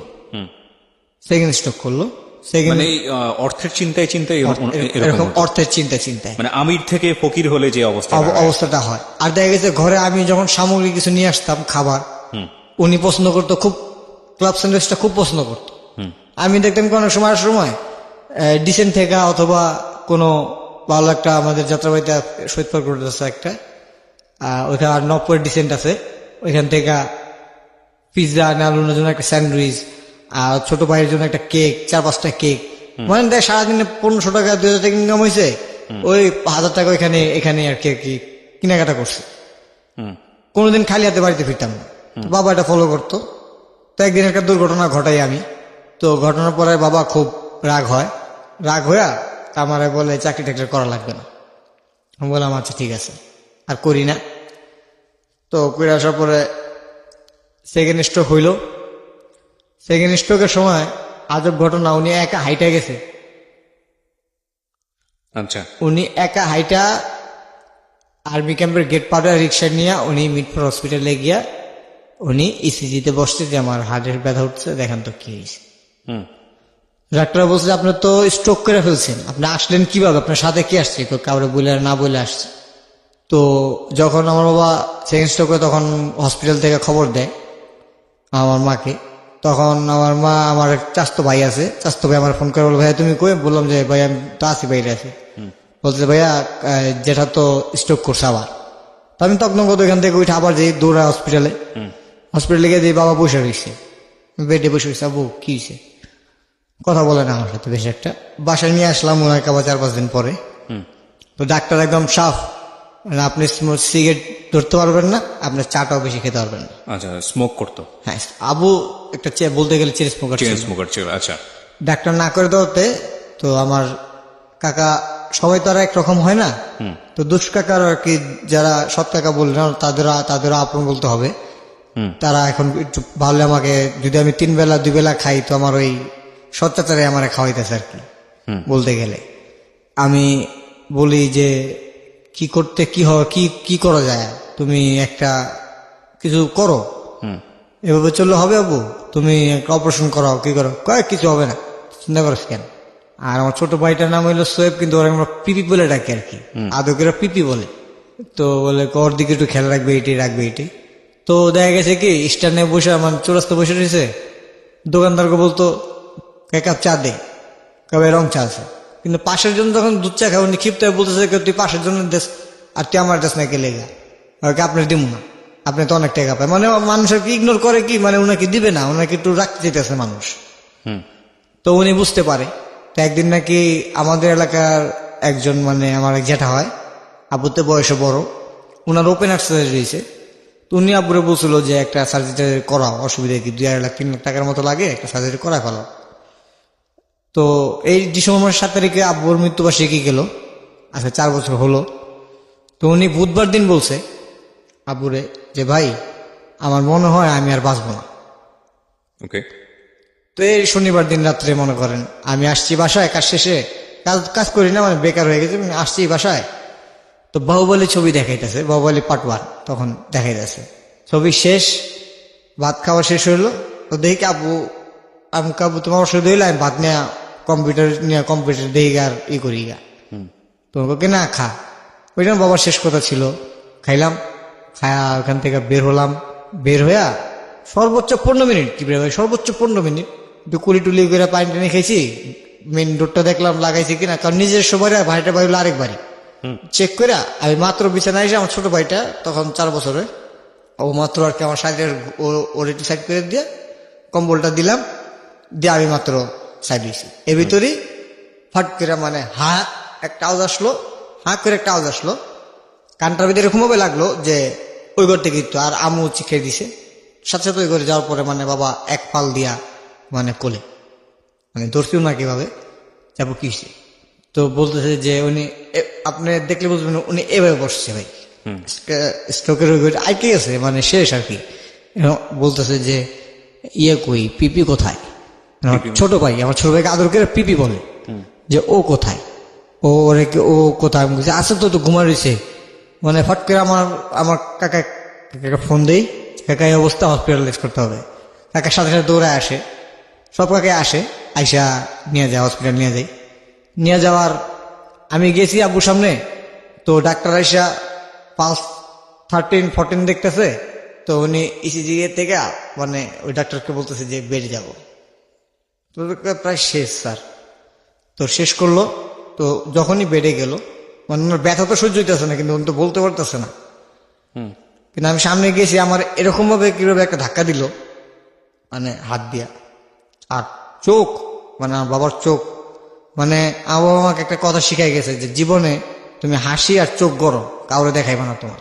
তো উনি যখন আমাকে ধাক্কা দেওয়ার পর চোখটা দেখলাম, মানে এই চোখ আমি আগেও যখন দেখছি, যে যখন রাগ করতো উনি, যে ওনার রাগে যে উনি যে করতেছে, ওনার চোখ এরকম বড় হয়ে, মানে আপনার আমার 4 চোখ মিলে এরকম চোখ বড় হয়ে গেছে। উনি অক্সিজেন দিতেছে, উনি রাখতেছে না, ডাক্তার ওনারাকে শোয়া, মানে 2টা ডাক্তার হাত ধরছে, আর আমার 2 কাকা 2 পা ধরছে, একজন আরেক ডাক্তার এসে কাঁধ ধরছে, কাঁধ ধরে ওনাকে উনি মাস্ক রাখবেই না। যখন মাস্ক আমাকে সরাই দিল, সরাই দেওয়ার পর ডাক্তারের দিক টাকা আমার দিক টাকা বলতেছে, মানে লাথিও দিতেছে, আমার মানে ডুঙ্গি পরাও বুঝতে পারেন, লাথিও দিতেছে আর কি। তা আমি ভাবছি যে হইতে পারে আমি থাকলে দেখা গেছে একটা যে কাছে মানুষ থাকে, সে সামনে যদি কষ্ট পায়, সে আরো একটু কষ্ট পাইতে পারে। কারণ আমারও মাথায় খুব সমস্যা আর কি, একটা সমস্যা ছিল, তাও এরকম ভাবতো। তো এই আমি বেরোয় শুধু সিঁড়িতে বসলাম, 3-4 মিনিট 5 মিনিট হবে, বাবাকে নিয়ে আসলো লাশ হিসেবে। নিয়ে আসার পরে শুধু এতটুকুই জানতে ইচ্ছা ছিল যে কিছু তো বলতা, এত আদর করছো, এত কিছু দিছো, কিছু বলতা। একটা মেলি নিয়ে ঘটনা ঘটছিল আমার সাথে, কিভাবে জিজ্ঞেস করবেন, র্যাব অফিসে আমাকে রাত্রে আটকায় রাখছে, আমাকে পানিশমেন্ট দিছে, আমাকে শুধু 5 ঘন্টা আটকা রাখতে পারছে। বাবা বের করে নিয়ে আসছে, তাই তো? হ্যাঁ, বাবা মারা গেল।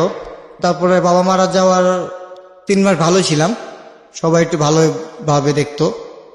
তো এই 3 মাস পর থেকে আমাদের একদম ডাম্প হয়ে গেলাম, আজকে এন্ড অফ দিস, এখন পর্যন্ত কেউ 2 টাকা দেওয়া সাহায্য করে না, অথবা যারা ওনার দ্বারা কাজ শিখছে, আমি ওনাদের কাছে গেছি যে কাকে একটা কাজ দেন, আমি এরকম না যে বাপের নাম নিয়ে চান্দা উঠা খাইতে দিয়েছি, একটা কাজ দেন। কাজ করে খেলে সকালে টাকা খেলে আল্লাহ খুশি হইব, এটা কাজ দেয়, ওনারাও কাজ দেয়। মানে তখন বাবার ওই কথাটা মানে এরকম, এখন এরকম ছোট ভাইটা মেজো ভাইটা ও লাস্ট স্টেজে এসে পড়াশোনা শেষ করে ও বন্ধ করে দিল। এখন ও নিজে ধরে টিউশনি করে, টিউশনি করে ছোট 1,500 টাকা পায় ধরে টিউশন থেকে। ওর এই 1,500 টাকা ওর দেখা গেছে আমি কিছু কন্ট্রাক্টে কাজ নিলে নেই, যেহেতু দেখা গেছে কন্ট্রাক্ট কাজ এরকম পাই কিছু হালকা পাতলা। যদি কন্ট্রাক্টের কাজ বলতে কন্ট্রাক্ট কাজ বলতে যদি আপনি বলেন যে বিশ্বাস করে দেয় যেহেতু যে শাওন তোমার এই জিনিসটা এখান থেকে ওই জায়গায় পৌঁছে দিয়ে আসো, ঠিক আছে, আমি আপনাদের কিছু চাইলাম না, আপনি আপনার মুখ দিয়ে বলেন যে ক্লিয়ার হলাম না, সেটা কি বৈধ না অবৈধ সেটা তো আপনাকে বলতে হবে। না, ওটা আপনার অবশ্যই আপনাকে আমি যখন জিনিসটা নিব আপনাকে জিজ্ঞেস করবো না যে জিনিসটা কি। তো তখন এরকম দেখা গেছে কেউ এরকম, আমার অনেক একটা ভাই আছে, ও একটা ফার্মে আছে, ফার্মে চাকরি করে। তো আমাকে অনেক সময় বলতো যে একটা গাড়ি ঠিক কর, ওই ট্রলি নিতে হবে, খাবার ভুসি নিতে হবে। তো এখান থেকে আর কি বুঝতে পারছি। করতাম। এক্সট্রা কাজ করেন আপনি, Extra কাজ। কন্ট্রাক্ট কাজ না, এক্সট্রা কাজ, Extra- kind of contract. Extra কাজটা করি। কিন্তু এখন পর্যন্ত মানে আমার আপন কাকাদের বাবা এত করছে, মানে ওদের ছাদ নাই, ছাদ করে দিছে, সবকিছু করে দিছে, পানির মোটর লাগাই দিছে, সবকিছু করে দিছে। কিন্তু ওই বাবার মিলাদ পড়াবে, আমার কাকা আমারে বলতেছে সবার সামনে, মানে আমি মহল্লার এক দোকানে আমি সদাই নিতেছি, আসিস মিলাদ আছে, আর আমার তো খেলা আছে, আমার তো বাবা গেছে, কিন্তু উনার খেলায় যে উনার জাজকা উনার বাবার মৃত্যু আসে উনি যায় না উনার বাবার কবরস্থানে, মানে এতটুকু মিলাই। এরকম বলি অনেক সময় আমি রাগ কইরা ঘরে, যে আব্বা মুখ কাছে কিছু বলতো না কেন, কষ্ট চাপা রাখতো কেন, উনার লস তো জীবনে দেখতে চাইনি। দরকার বললে পড়তাম না, দরকার বললে কিছু আইসা এখানে কিছু করতাম, উনার সাথে থাকলে তো কাজ শিখতাম, লোকের সাথে পরিচিত হইতাম, ঢাকা শহর চিনতাম ভালো করে, পল্লীগুলি চিনতাম ভালো করে। তখন মার সাথে এখন আমি আমার মার সাথে প্রায় 2 বছর ধরে কথা বলি নেই ঝগড়াঝাটি নিয়ে। মা আমার সাথে কথা বলে না, আমিও বলি না, আমার কাজ নাই। একটা ছোট মেজো ভাইটাও বড় হয়েছে, প্রায় 22-24 বছর হয়ে গেছে। ও আর কি শেষ করে কথা বলে যে এত এত লুটাইছে পুটাইছে, অন কোনো কাজ করে না, কিছু করতেও পারে না। মানে সেজন্য আমি ঘরে ওই আমার রুমেই শুধু আমি ঘুমাই, খাইলে খাই, না খাইলে না খাই।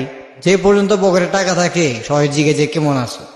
যেমন এমনও বন্ধু দেখছি যে পকেটে টাকা আছে সারাদিন আমার পিছে ঘুরছে। না, কিন্তু আমি একটা জিনিস জানতে চাই, আপনার বাবার কোটি কোটি টাকা ছিল, সিচুয়েশনটা এখন এমন হয়ে গেল যে আপনাদের কোনো ব্যাংক ব্যালেন্স নাই, কিচ্ছু নাই, এটা কিভাবে মানুষ বিশ্বাস করবে? মানুষ বিশেষ করবে আসলে বাস্তব মানুষ দেখতেছে যা আমরা কারো থেকে কিছু লুকায় রাখিনি। কিন্তু এগুলো জিরো হলো কিভাবে? জিরো হলো লাস্টের দিক দিয়ে আপনার যে লাইসেন্সটা ছিল, আমি এটা আগে ফোন করার পর আমার যখন জিজ্ঞেস করছিল, লাইসেন্সটা ছিল আপনার যে কিভাবে আপনার এই পজিশনটা করতে একটা লাইসেন্স লাগছে, ট্রেড লাইসেন্স যেটাকে বলে। আর তো আমার বাবার যে লাইসেন্সটা, এই লাইসেন্সটা হলো আপনার কন্ট্রাক্টের লাইসেন্স, খুব হেভি। তো উনি একজন ওনার থেকে এই কাগজটা নিছে, আমি আপনার কাগজটা দিছি, তো আপনি আমার থেকে নিছেন যে শাওন কাগজটা তো আমি একটা কাজ করি, তোমার কিছু পার্সেন্টেজ দিব। আমি বললাম যে কি ভাবে পার্সেন্টেজ দরকার নাই, আচ্ছা থাক আপনার ইচ্ছা, আপনি থাকলে দিয়ে, না থাকলে আর যদি আপনার পোষাইতেও দিয়ে, না পোষাইলে ভাই কত টাকার ইনকাম হয় যান নিয়ে যান। তো উনি করছে কি, কাজ কইরা আমার নাম পাল্টা, মানে এনি হাউ এনি প্রসেস, এটা ভাঙা বলবেন না, সবাই বুঝতে পারবে, এনি প্রসেস ওই জায়গা থেকে। আগে যেমন আমরা ক্লু লাগাইতাম উপরে সাদা, কিছু লিখতে গেলে মিস্টেক হয়ে গেছে, ক্লু লাগাই আপনার লাইসেন্সটাকে সামহাও উনি পাইরেট করছে, পাইরেট করে আমার নাম উঠাই দিয়ে ওনারা নিয়ে শোনা নিয়েছে। এটা তো সম্ভবই না, এটা কিভাবে সম্ভব? আপনার আমি জানি না কিভাবে করছে। তো ওইটা নিয়ে লাস্টে যখন আমি ওনাকে, উনিও এখন বাইচা নেই, দেখেন আল্লাহর কি ইশারা, উনি এখন বাইচা নেই। উনি আমার বাবার পা ধরে কান্না করতেছে আর বলতেছে যে আমি আপনার সাথে অনেক বড় অন্যায় করছি, আমারে মাফ করে দেন। একটা রঙের কাজ নিয়ে আর কি ঝগড়া বিবাদ, কি মানে ছোট ভাই ছিল আর কি হিসাবেই, মানে ওরা বলছিল এই রং এই রং কর, আর কাগজটা কিন্তু ঠিক মতো রাখিস, ট্যাক্স কিন্তু ঠিক মতো দিস, কারণ যেহেতু নামটা আমার উপর, তো ট্যাক্সও দেয় নাই। উনি কাজ করছে আর 2 নম্বরের কাজ করে দেখা গেছে যে হলুদ আর কালো রং মেরে দিয়েছে, যেখানে অল টাইম বুড়ঙ্গা ব্রিজে লাল আর সিলভার চলছে। এটা মানে যেহেতু আপনার ছোটবেলা যা থাকেন তো দেখবেন এরশাদের আমল থেকে লাল আর সিলভার এরকম চলছে। তো আবু বললো ওনা আর কি, আবু আমার সাথে শেয়ার করছিল কথাটা। তো ওই লোকটা এখন জীবিত নাই, মারা গেছে। উনি বাড়ি উনি আমি বলতে পারবো যে আমার বাড়ি করতে পারছে, উনি বাড়ি মাত্র পাইলিং করছে, উনি মারা গেছে। আপনারা এখন থাকেন কোথায়, মানে নিজের বাবার করা বাড়ি? নিজের বাবা করা বাড়িতে থাকতেছি, কিন্তু খুব দুষ্ভাবে থাকতেছি। দেখা গেছে পানির টাইন আনতে হইতেছে, কাকারা পানির ব্যবস্থাও দিতেছে না। কিন্তু মোটর কিন্তু বাবার কিনা, টাঙ্কি কিন্তু বাবার কিনা, সবকিছু আমার বাবার। বাবা মারা গেছে কত বছর? আপনার 2014-এ মারা গেছে, আর এখন 2018। আপনাদের যে জীবন গল্পটা, এখানে আসলে আমি যেটা বুঝি যে ভুল যদি বলি আপনার কথা অনুসারে, সেটা হচ্ছে আপনার বাবার ভুল। জি, আপনার বাবা একসময় উনি মারা গেছেন, আল্লাহ ওনাকে জান্নাত নসিব করুক। উনি একসময় আসলে কিছু অনৈতিক নেশা, আমি যেটা বলি যেটা হচ্ছে জুয়ার কথা আপনি যেটা বলছিলেন, কার্ডের, এটাই আসলে তাকে শেষ করে দিয়েছে। কিছু লস, এবং একটা সময় কোটি কোটি টাকার মালিক হয়েও সেই অর্থে তেমন কিছুই রেখে যেতে পারেনি। এবং আপনি দার্জিলিং এর মতো একটা জায়গাতে থেকে একটা ভালো ইংলিশ মিডিয়াম স্কুলে পড়াশোনা করার পরেও আপনার ইন্টারমিডিয়েট পাশ করার সৌভাগ্য হয়নি। এটা হচ্ছে আপনার কথা। আপনার গল্প বলার যে ধরন, সেখানে অফকোর্স অনেক মানুষেরই প্রশ্ন আসবে। আমার কাছে নিজেরই কাছে মনে হয়েছে, যেটা মানে পার্সোনালি খুব কনসেন্ট্রেশন ধরে রাখাটা খুব মুশকিল, কারণ খুব স্ক্যাটার্ড। আপনি অনেক বিষয়ে হাইড করেছেন, বলেননি, আপনার ফ্যামিলি সম্মানের কারণে হোক বা যে কোনো কারণেই হোক না কেন। আর গল্পটা আমার কাছে যে খুব বেশি বিশ্বাসযোগ্য মনে হয়েছে তাও আমি বলবো না, সেটা গল্প বলার প্যাটার্নের কারণে। কিন্তু এটা ঠিক যে কিছু বিষয় ঘটে গেছে আপনার জীবনে যেটা সত্যি সত্যিই দুঃখজনক, এবং সেখান থেকে শিক্ষণীয় আছে। শিক্ষণীয় বলতে আমি যেটা বুঝি সেটা হলো, একজন মানুষ একসময় আমির থাকলে সে পথের ফকির হতে পারে। আমরা যেমন দেখেছিলাম জসিমের গল্পে, জসিমের নাম শুনেই আজকে মানে জসিমের নাম উচ্চারণ করেই আজকের এই গল্পটা শুরু হয়েছিল সামহাও। এবং শেষে এসেও তার কথাটাই বলতে চাই, কারণে যে জসিম যেমন জিরো থেকে হিরো হয়েছে, তেমনি এরা হিরো থেকে জিরো হয়েছে। একটা কথা আছে যে সৃষ্টিকর্তার খেলা বোঝা বড় দায়, যে আজকে সকালবেলায় যে আমির, সন্ধ্যাবেলায় সে ফকির।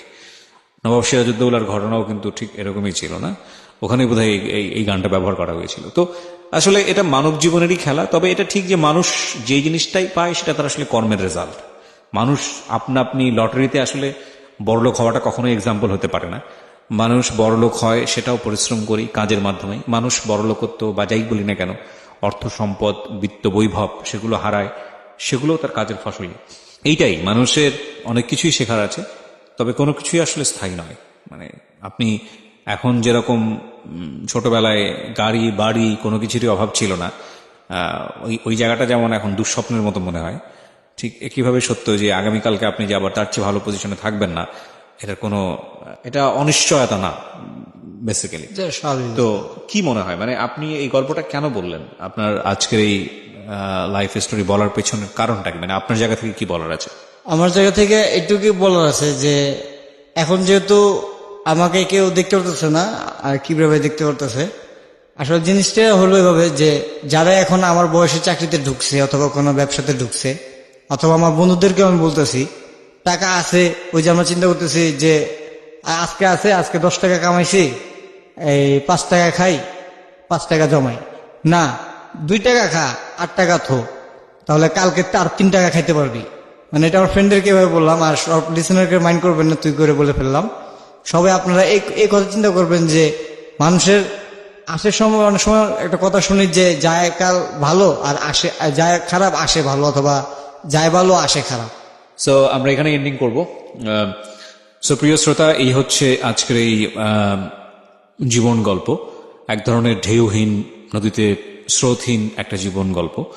এটা আসলে ওর বাবা যদি বেঁচে থাকতো তাহলে ওর বাবার মুখে শুনলেই হয়তো বা সবচেয়ে ভালো হতো, কিন্তু যেহেতু ওর বাবাটা বেঁচে নেই, সেহেতু সন্তানের যতটুকু দেখেছে বাবাকে, বাবার যে দোর্দণ্ড প্রতাপ অর্থের, সেটার যে নুয়ে পড়া গল্প, সে অর্থে বলার দিক থেকে অবশ্যই চার্মলেস, কিন্তু অবশ্যই অনেক বড় লেসন আছে। আমার মনে হয় যে আজকের এই জীবন গল্পটাকে আমরা সেই লেসনের জায়গাটা থেকেই নিই, যে এক সময়ের যে আমির সে আগামীকাল ফকিরও হতে পারে, এক সময়ের যে ফকির সে আগামীকাল আমির হতে পারে। সুতরাং কোনো মানুষকেই যেন আমরা তার বিত্ত বৈভব দেখে এমন কোনো সিদ্ধান্ত না নিই যেটা আসলেই আমাদের নিজেদের জন্য ক্ষতিকর। আমার মনে হয় আমি আপনাদেরকে বোঝাতে পেরেছি, because this is a very message line story. Thank you very much. আজকের মতো এখানেই শেষ করছি। সবাই অনেক ভালো থাকবেন। শুভরাত্রি।